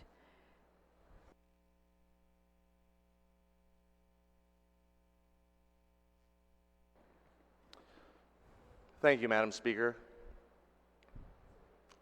I do not stand in support of this bill. Frankly, as a senator, I would be embarrassed by this bill. This bill is a redundant bill for ineffective and lazy politicians. There is already a mechanism to end public health emergencies. All this bill does is it allows politicians to not do the work, to not make their case to their colleagues that a public emergency needs to end. You see it in the rhetoric, the lazy rhetoric of anybody that don't support this bill, they're just a stooge for Adelup. That is ridiculous. I myself, as a freshman senator, have overrode the governor's veto 3 times now. I bet to say, if we looked at the record, I've probably overrode the governor's veto more than some people that have been here since Moses. So, this bill, if it doesn't pass, it's not because we're in the tank for the governor. It's because it's a bad bill. It's a bad bill. It's a lazy bill.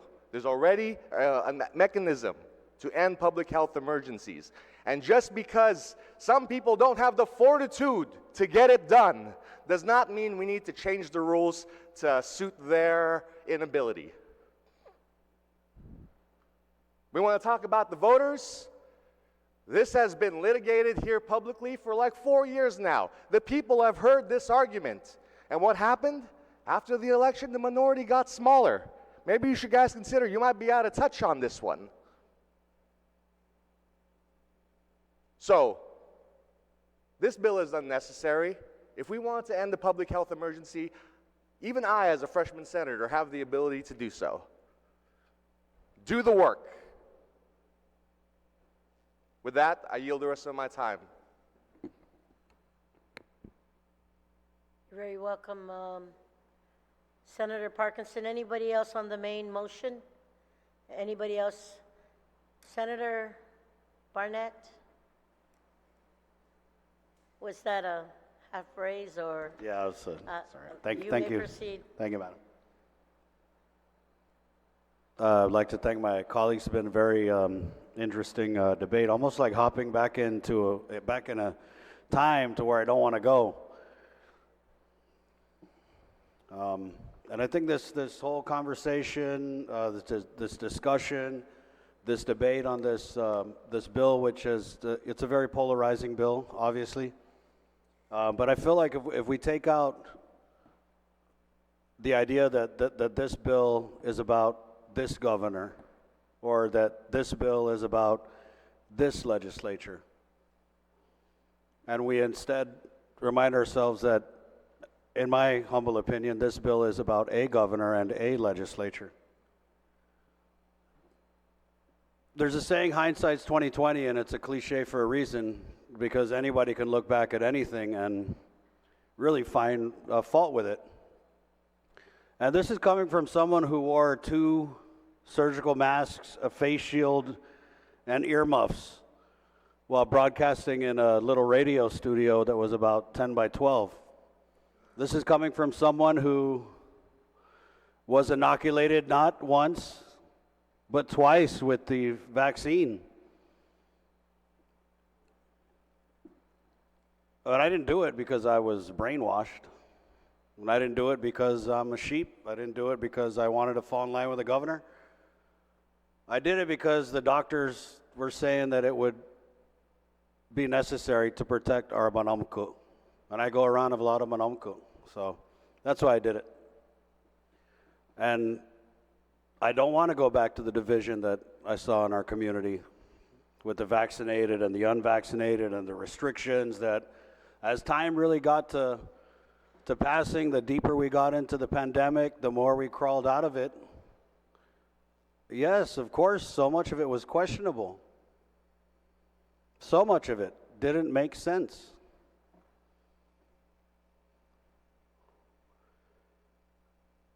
But I can't sit here as someone who, in the pandemic, someone who preached caution, who preached safety, who begged our island to comply with a lot of these executive orders that we're talking about. But I didn't do it from a place of we all have to fall in line and listen to the Magahaga because it's the Magahaga. I did it from a place of we're a community that has always cared about each other, that has always come together during difficult circumstances, that has always done whatever we can to protect the most vulnerable in our community. And that was my motivation. But of course, at the time, we didn't have a lot of information to work with, and there was a lot of fringe information that was coming from people who, again, at the time, just seemed crazy. But now that we've had so much time pass from this pandemic, I understand, I even empathize with a lot of the arguments that are being made on the floor. And I think that this bill is not about, for me anyway, it's not about this governor and this legislature, because our heads are causes already from bumping heads with this administration. And it doesn't have to be that way, of course. And so when I look at this bill and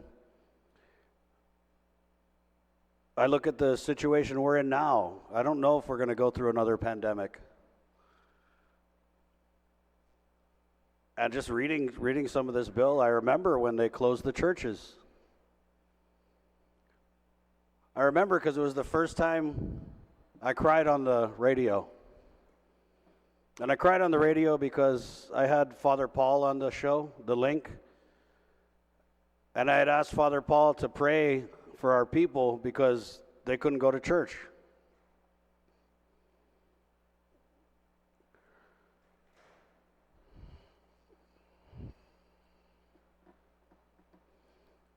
So I definitely share a lot of the emotion about this issue, but I think in removing the emotion and just looking at the black and white of it, I don't think it's about a power check. I don't. I think it's about checks and balances. I think that decisions of this magnitude relative to states of emergency, extensions of states of emergency,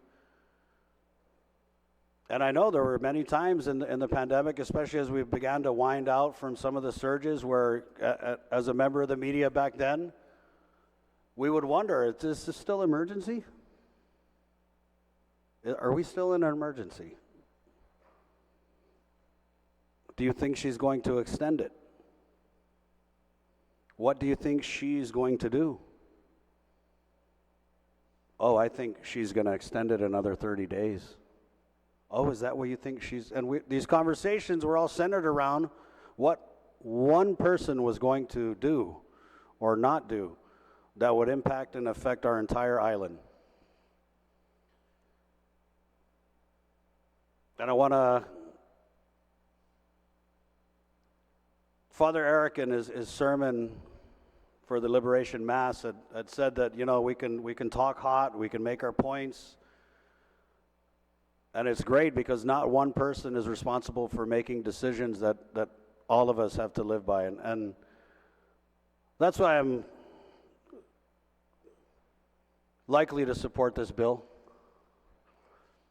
Because I agree. I think that if we are going to be in a state of emergency, we have to work together. And that's what the people of Guam want. They just want us to be able to work together. They don't want us to all think the same. They don't want us to all talk the same. They recognize our differences. In fact, I think that they appreciate our differences and in some cases celebrate our differences. But those differences should never, ever keep us from coming together at the same table and making decisions that are good for our people, or talking about and debating and discussing decisions that aren't good for our people. the art of pleading your case. And again, if you just take out the idea that this is another one of this governor versus this legislature, Kalan PXC, are you ready? Let's get it on. No. It's not. To me, the black and white of it is, hey, if you think it's an emergency, and I have an amendment to address some of the concerns of the previous speaker about just that 30 days, but if you think this is an emergency,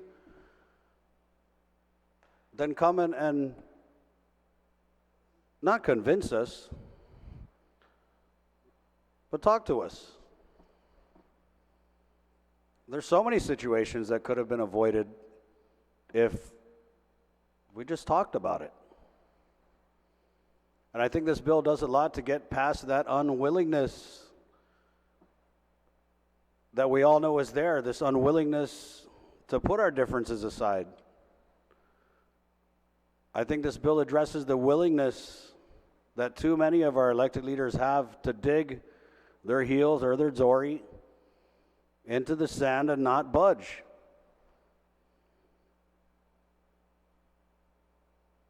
Someone had asked me in the lead up to this, what would you do if you were governor and you had to go down to the legislature every 30 days and tell the senators, this is why this is an emergency, and this is why I want to be able to do this, or this is why I want to be able to do that? What would you do? I would do it. I would come down. And it reminds me of yes, I'm going to say it, it reminds me of Eagles Field. We begged, pleaded, open the books, come on down to the people's house, let's work on this together. Show us why it's a good deal for the people of Guam. The same, I believe, should be true for declarations of states of emergency. But I too have issues with 30 days. Because if we look at the situation we're currently in, post-Typhoon Mawar, 30 days, and I know it was a long time, seemed like 30 years for most of our people without power and water, but 30 days goes like that in the blink of an eye. I don't even think there's time for a lot of response to be stood up in 30 days. And so I think I've been able to discuss where I stand on this bill, and I'm trying to discuss it reasonably. I don't feel it's an attack on anyone's authority. In fact, I think it's we're just reasserting again, as we often find ourselves doing in this body.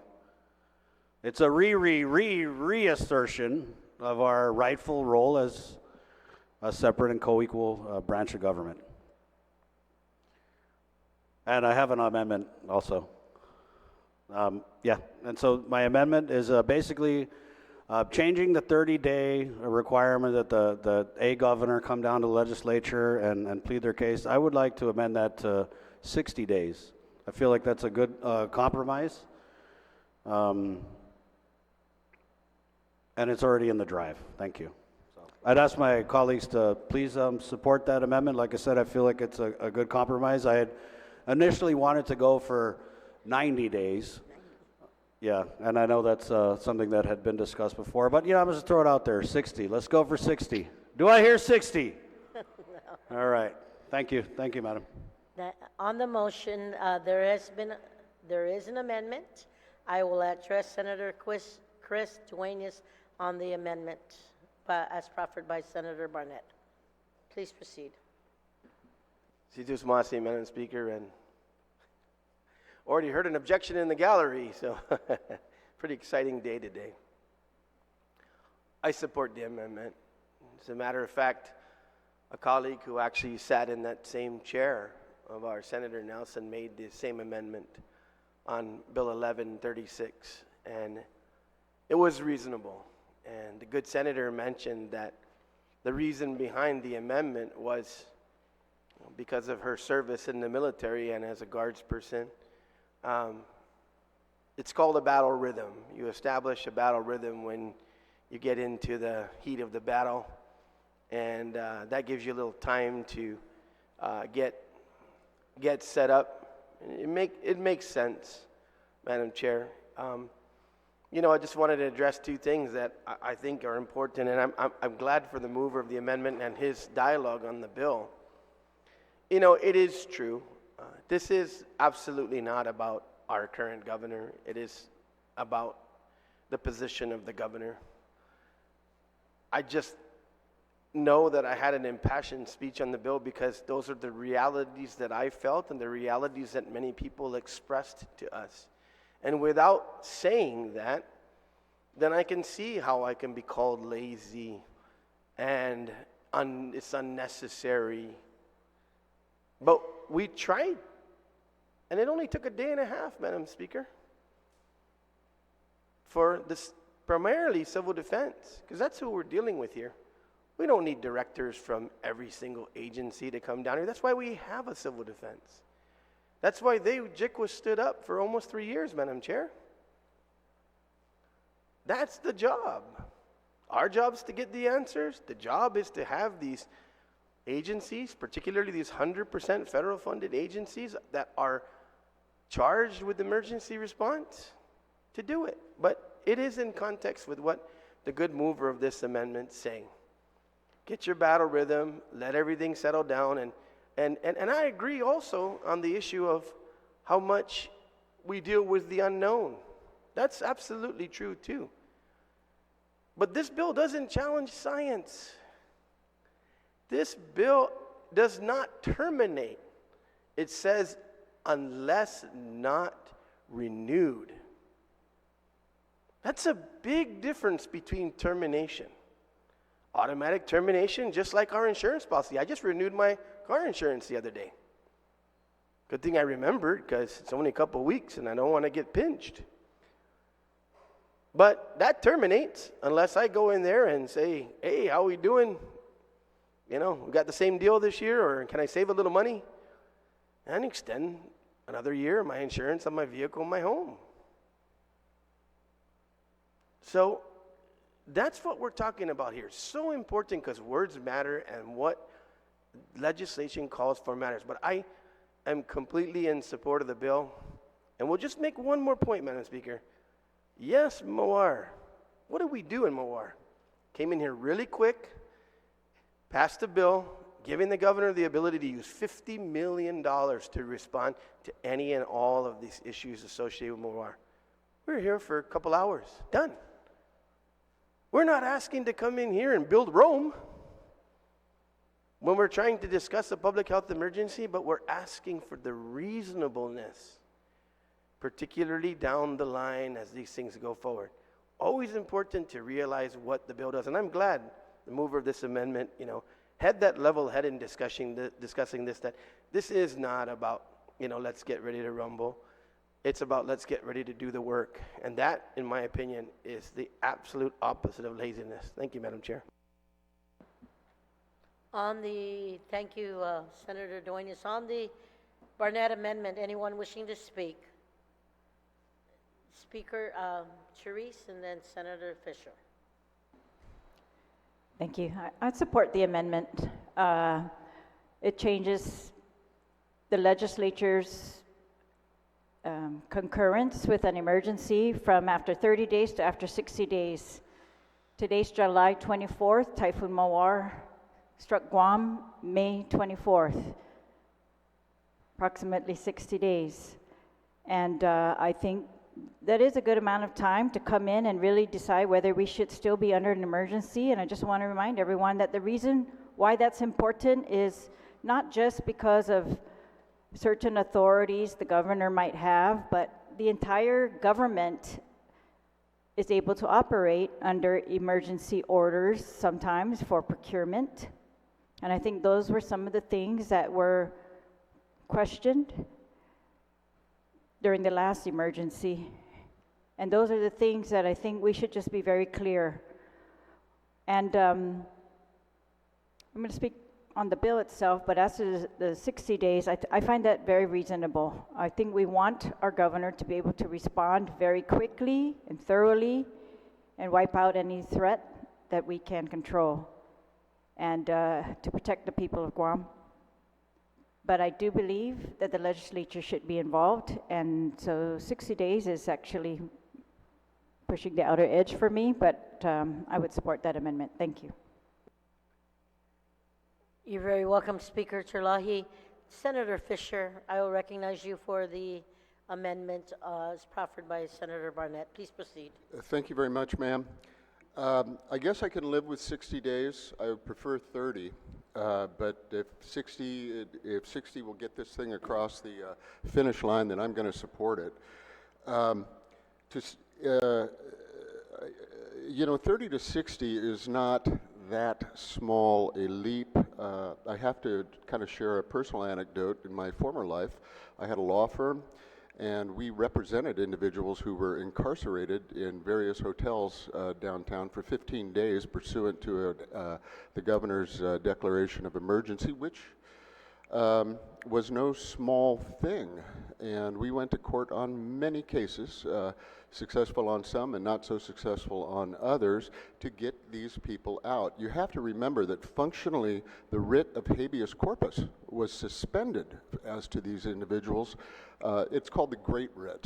It's the thing that keeps the government from throwing us in the can for no reason. But it was essentially suspended for those individuals, so we had to work hard on that one. Another thing we did, and I think people have forgotten it because it's kind of faded into the past, is how many hundreds of businesses shut down and were not given any compensation, although our law firm, fought against arguing a takings clause, but the attorney generals at the time just moved heaven and earth to stop us because, the government was going to have to pay a lot of money for this seizure of property. If you shut down my business, you've seized my property as far as I'm concerned. I wonder if many people knew that bar owners, club owners, small mom and pops, they couldn't afford the rent for their business, and they couldn't afford the rent for their home or their mortgage, so they ended up sleeping behind the counter at many of the businesses, just doing anything they could to stay open. It was a catastrophe for them. And an earlier senator, a senator earlier spoke about the number of people who left Island. They were left with no choice. They had to leave Island. It was that or starve. I don't know that we, as a body, moved heaven and earth to protect them, but thank goodness we do have a bill now that will allow us to do that. Another speaker earlier suggested that this was a lazy bill, and I suppose the amendment would be a lazy amendment as well. But that shows a fundamental misunderstanding of the Constitution of the United States. We are the first branch of government. The executive branch is the second. They are the ones who declare the emergency. The burden is on them to justify the emergency. The burden is never on the people to justify the lifting of the emergency. They have an ongoing burden to show why they are impinging on people's liberty. So we have to, I really would I much prefer 30. That is plenty of time for Adelup to get their ducks in a row and come down to the legislature to tell us why they still need these various prohibitions. I have every faith that Adelup can do two things at once. They can continue the governance of the island within constitutional guardrails, and they can prepare to come down here and say, why are the businesses still closed? Why can't I travel freely on the island, et cetera, and so forth? They can easily do that. But if 90 days will get this thing across the finish line, I'll go for it. Or 60 days, 60 rather, thank you, Senator. 60 days gets it across the finish line, I'll support it. I think I've already said this, but I would congratulate Senator Duenas for coming forward again and again and again to champion the constitutional rights of the people and the prerogatives of the 37th Guam Legislature. Thank you very much, ma'am. Thank you, Senator Fisher. Anyone else on the amendment? If not, are there any objections? Or Senator Barnett, would you like to close or call for the vote? On the amendment, are there any objections? Seeing or hearing none, motion carries. Senator Barnett, you still have the floor for a couple of minutes? Okay. On the main motion, anyone else wishing to speak? Speaker Therese Terlai, you are recognized on the main motion. Thank you very much. And I hope no one minds if I use my notes. I just find I want to stick to the facts, so I want to make sure those are absolutely in front of me all the time. But I support parts of this bill. I especially support the part where the bill allows that the legislature is going to, after 60 days, have to concur with an emergency declaration of the governor. The reason why I support that, I've supported it all through my terms here, and that is because I believe it's imperative. It's imperative for the people of the Guam that the legislature be briefed on everything that leads the governor to declare an emergency. If there are threats to the health and safety of the people of Guam, the legislature should know about those immediately. They should know about them firsthand, not fourth hand or all the way down the line. It is up to the legislature at that point to determine if policy needs to be changed and to act swiftly if that is necessary. But I don't see why any governor would be so adamant against the legislature being briefed. Because when the legislature's briefed, the public is briefed. And I think briefing the public is absolutely going to help us in emergencies with credibility and cooperation. That's the crisis we were having.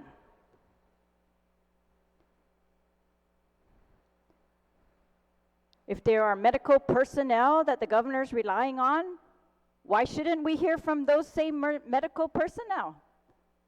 If we are demanding that the people of Guam change their behavior, not see their families, then why can't we hear the information directly?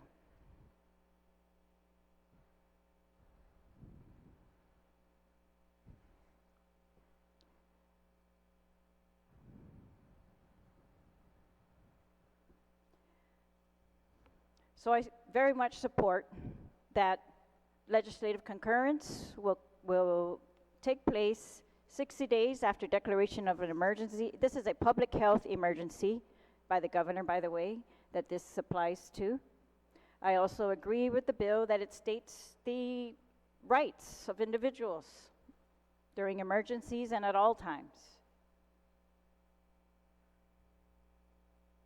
I support the part of the bill that talks about the replacement costs of the items if they are seized, especially I think this is if they are seized unlawfully. But yet the bill still allows public health to seize those items that are unlawful, illegal, prohibited and banned by federal law. The part of this bill that I just don't support is the parts where it reduces the penalties that are currently in statute during a public health emergency from a misdemeanor to a civil violation punishable by a fine not to exceed $25. And to be more specific, this only applies during public health emergencies for violations of quarantine and isolation. We went through an entire court case, not just us, but other parties, challenging public health, quarantine, isolation, and the governor's quarantine and isolation during the pandemic. And the Supreme Court told us, pursuant to the Organic Act, that is strictly the governor's power.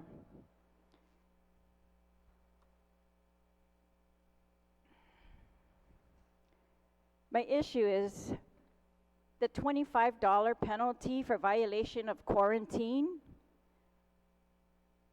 I do not believe that that gives the authority that is needed to prevent the spread of disease. And quarantine has only rarely been implemented on Guam, and in our lifetimes only during the pandemic. I mean, on a large-scale basis. Otherwise, these are procedures recognized throughout where quarantine is allowed by almost every government.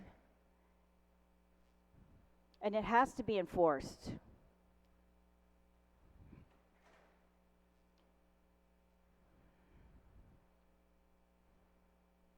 I just don't think that $25 would serve as a deterrent to anyone.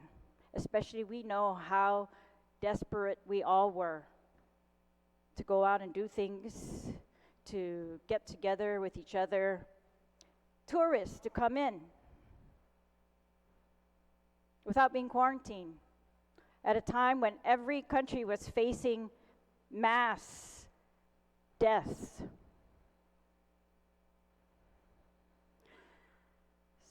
So it's for that reason that I thank the author for the bill, but I cannot support this bill. Situs Masi.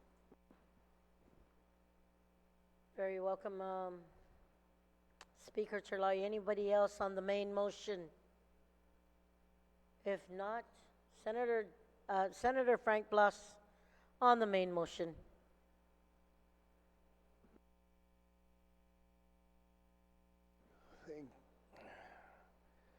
Thank you, Madam Speaker, for the opportunity to speak in support of the motion, in support of the bill.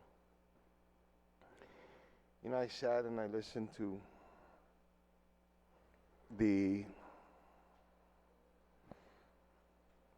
different presentations and the different reasons for why we should and why we shouldn't support legislation, and what concerns we had with the legislation. And, you know, I need to take in context the difference between the legislation that was introduced in the 36th and the legislation that's introduced here in the 37th. In that, while similar, it gave us an opportunity to be able to, as was initially also presented, gives us the hindsight to see how we were operating in the midst of an emergency. Gives us that opportunity now to be able to, in the form of hot wash or in the form of evaluation, form of looking at how things operated, whether there can be an improvement. I say this because I would recall and I can recollect some of the arguments against a similar piece of legislation in the previous legislature, and that one of the things was, why do you want to amend something that was put together by a Republican governor, or it was signed by a Republican governor?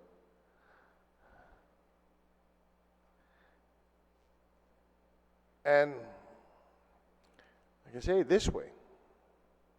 I want to thank that Republican governor, the Republican senator, for being able to introduce it and to sign it, because at least it gave us a template. It gave us something to be able to work with, to be able to evaluate, to be able to give us some semblance of order and then build from it. Because prior to that, there wasn't anything. Can you imagine what this conversation would have been today if we didn't have it?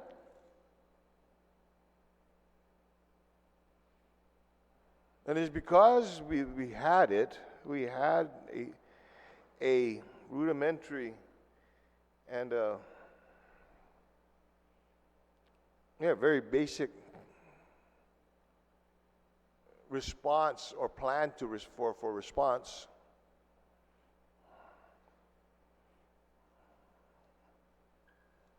It was in place.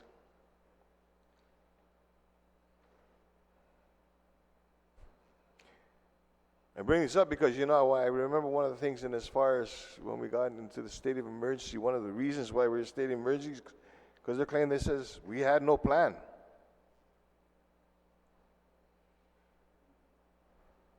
I don't know, but I don't think I want to live in a society where there's no plan to deal with it.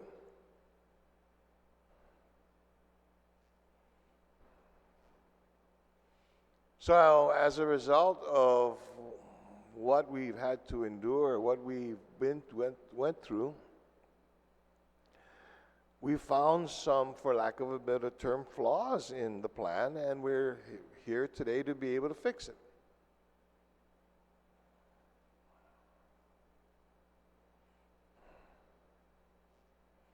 Yeah, I found it very interesting how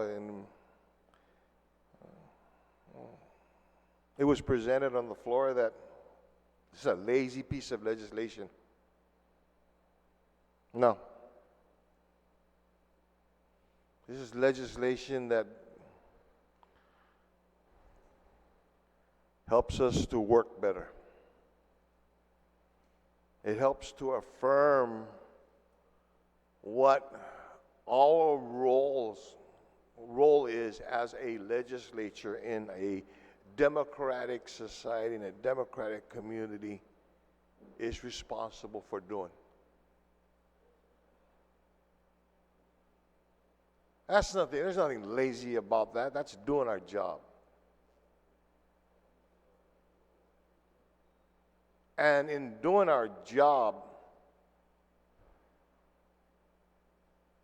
sometimes we would have to question, and it is our role to question the desire of the other branch of government, the executive branch of government, and how they want to be able to rule. And I don't say those things lightly because that's what was happening in the almost 3 years of consistent, constant executive orders.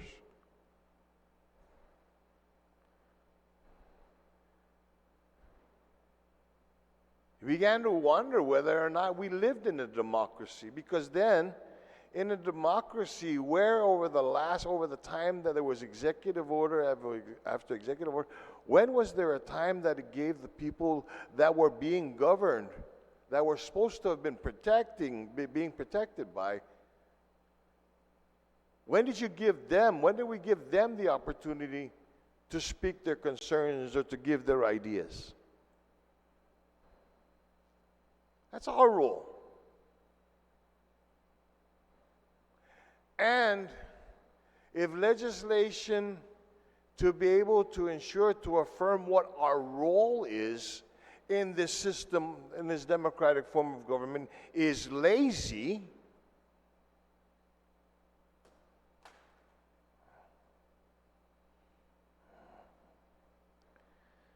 what kind of government are we running?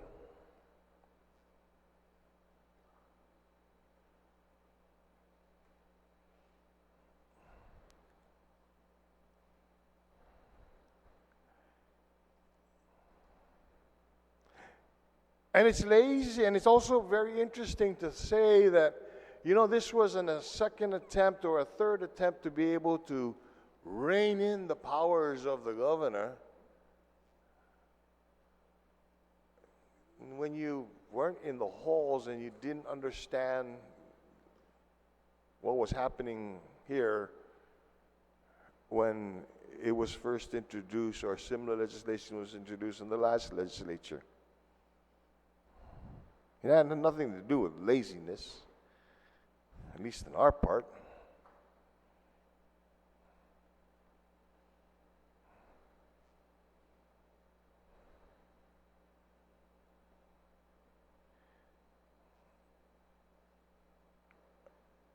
So I think that, and I was going to go on a little bit more, but I choose not to digress.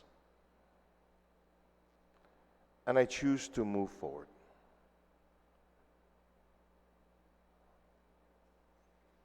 I choose to, based on action, based on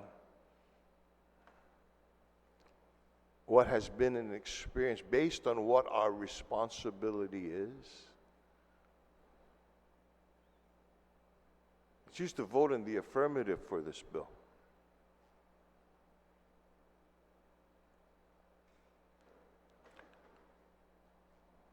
I choose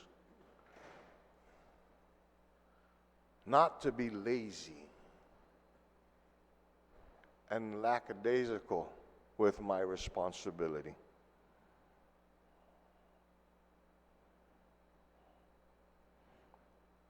I choose to improve upon statute to ensure that if and when we have to go through a similar situation,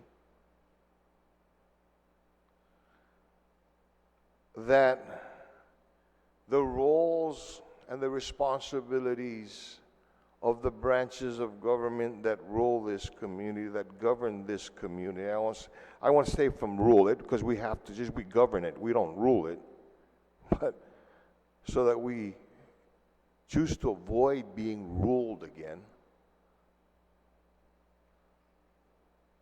that in our responsibility as the government of this community, that we ensure that our people, the voices of our people, are heard, are considered.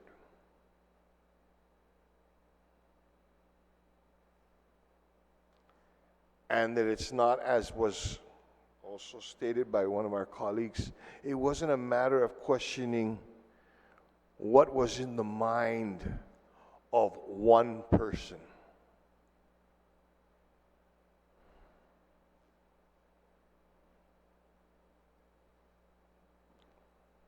This is in what is in the best interest of one community.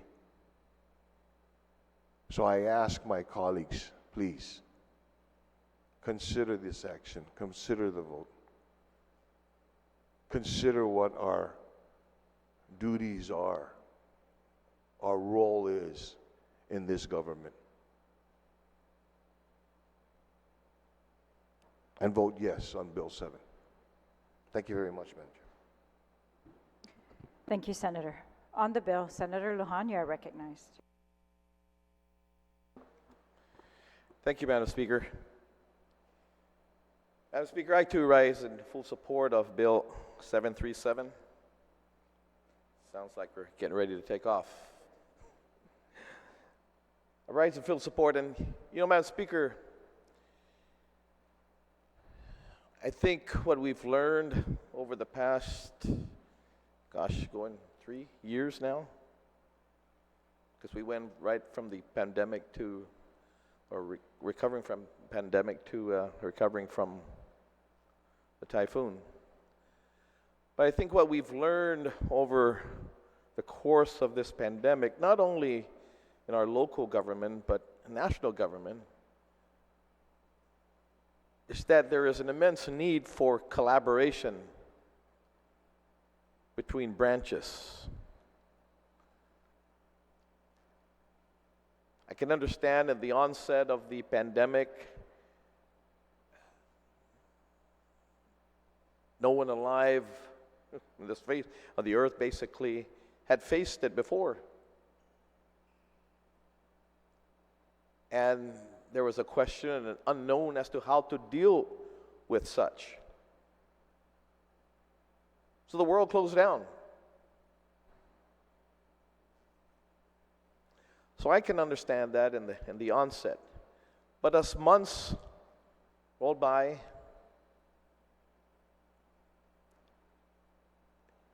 again, as was mentioned previously, from masking to face shields to sanitation to even, because I myself was stuck in a foreign country for 14 months during the pandemic. And whenever you left the house and you came home, there was a place to bathe outside of the house, and your clothes were taken to be washed and sanitized, and likewise you were as well. Cars will have to undergo the same thing as you move from one place to the next. And the rush for vaccines, and who was the first one to get it, and the best vaccine to get, and don't get this, don't get that, and all that. So there were a lot of unknowns in the very beginning. But as I said, in the months, we have learned, and even more so now, we have learned that a lot of the things that were imposed on the people were not necessarily the right thing and could have been done a better way.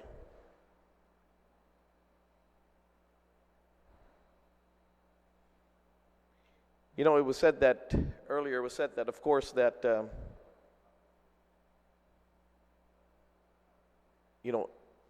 experts need to be consulted. Yeah, absolutely.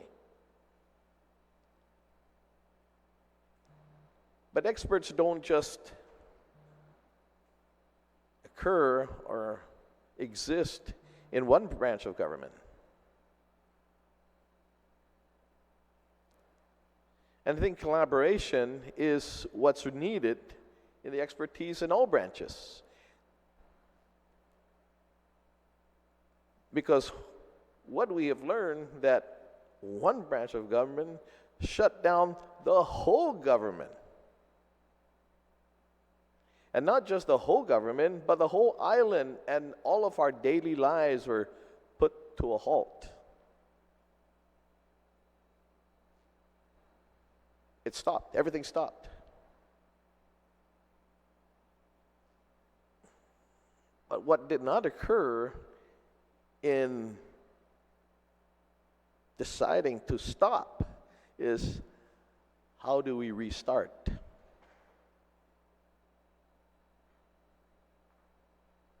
We're still in that phase because we haven't really recovered. And thank God for the federal monies. But still, the federal monies that arrived did not help a lot of the folks or businesses that closed down.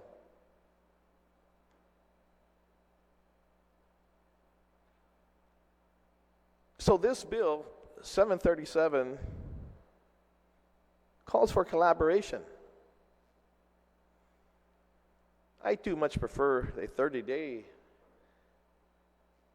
situation where you come down to the legislature, but I'll live with the 60. That's workable. That's all right. As you yourself, Madam Speaker, you said today is the 60th day of our recovery of this typhoon. So this bill by no means keeps the governor, whoever it may be, from coming down and collaborating with the legislature as to whether or not the health emergency should continue.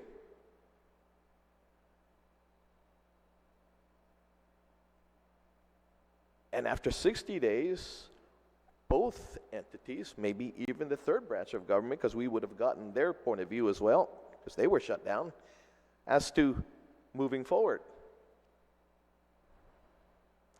and how best to do that. That's collaboration.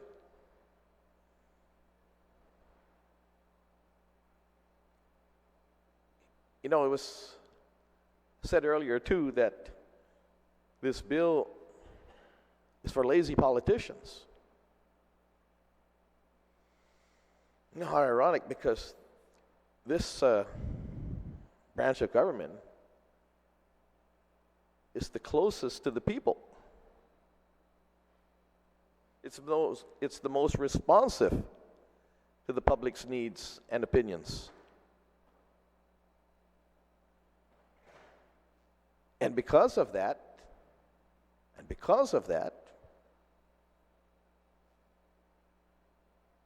we are elected every 2 years, as opposed to the other branch of government is elected every 4 years. So you can see the responsiveness and the importance of this branch of government to be with the people's will, or to know the people's will. Because in 2 years, if you're not responsive or you're not with the will of the people, they'll change you out.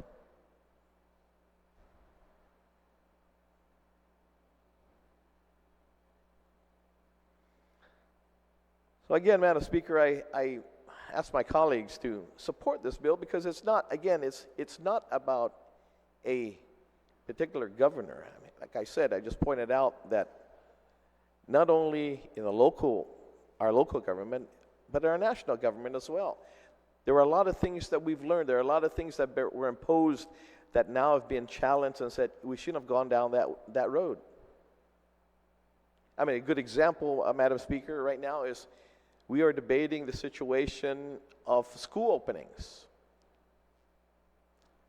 and whether or not the students will be, or the schools that won't open up in time will be subjected to online learning. Well, we've come to the conclusion, not just this body, but from parents and students and teachers, that online learning during the pandemic really didn't work.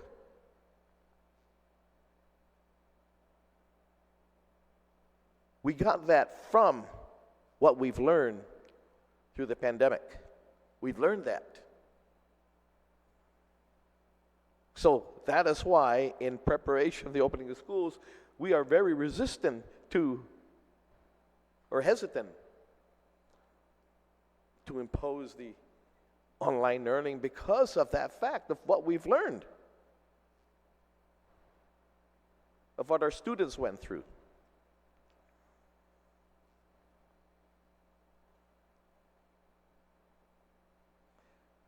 How ironic again as well is that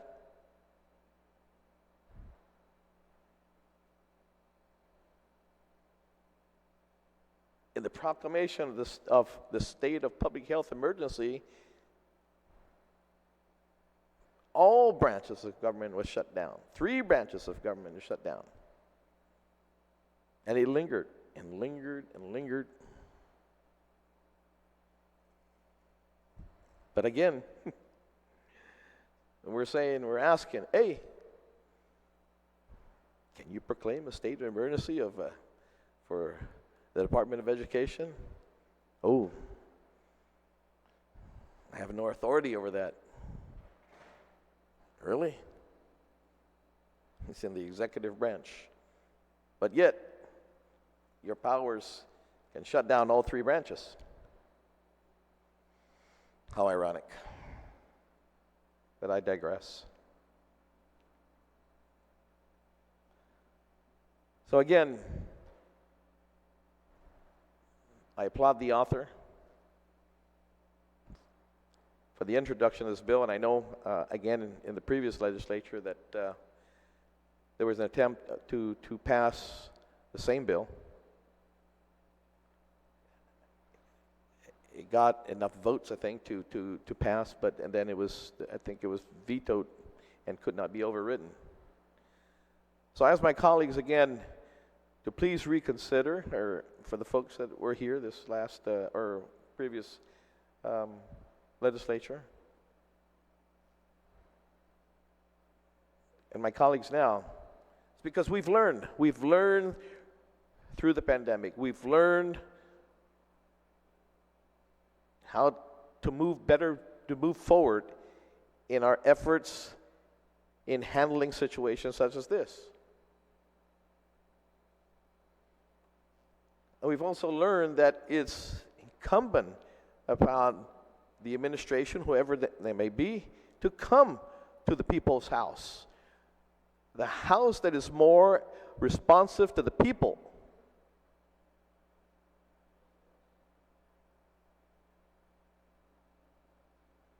It's directly responsive to the people. and collaborate with this branch of government as to what is going to be done and how to move forward.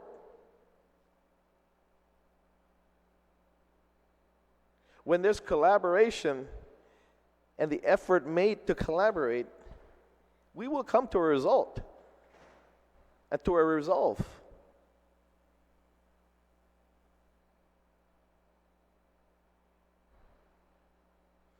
Again, let me go back to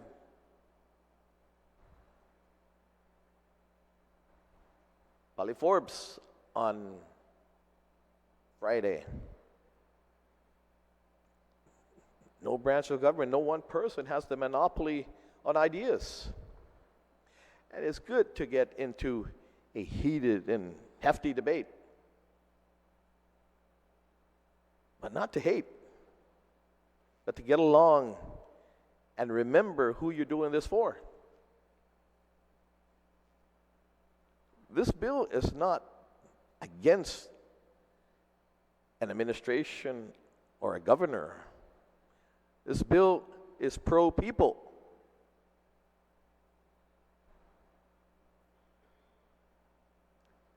This is pro-people.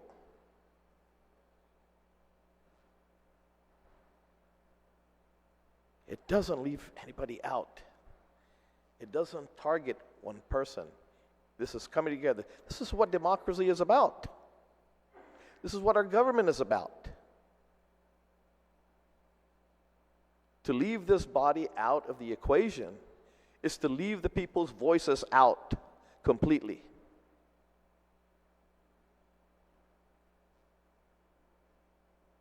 And again,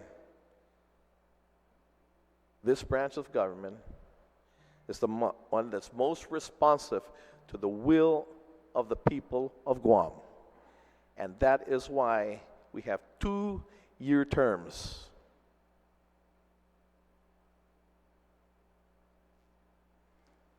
So with that, Madam Speaker, again, I ask my colleagues to please support Bill 737.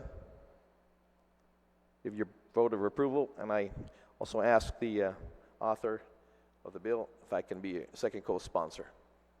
With that, Madam Speaker, thank you very much. Thank you, Senator. On the bill, any other senator would like to speak on the bill? On the bill? If not, sponsor may close on the bill. Senator Dueñas. Madam Speaker, I'd like to take a recess until 2 p.m. this afternoon, unless the body will accept an amendment that is being prepared that I would proffer that would do a restoration of a language and strike a language. Unless that doesn't seem proper, could we please get a recess until 2 p.m. this afternoon? There's a motion to recess till 2 p.m. Is there any objection? Seeing no objection, motion carries. We'll be recessed until 2 p.m. Thank you, Please Madam have your amendment in writing. It will.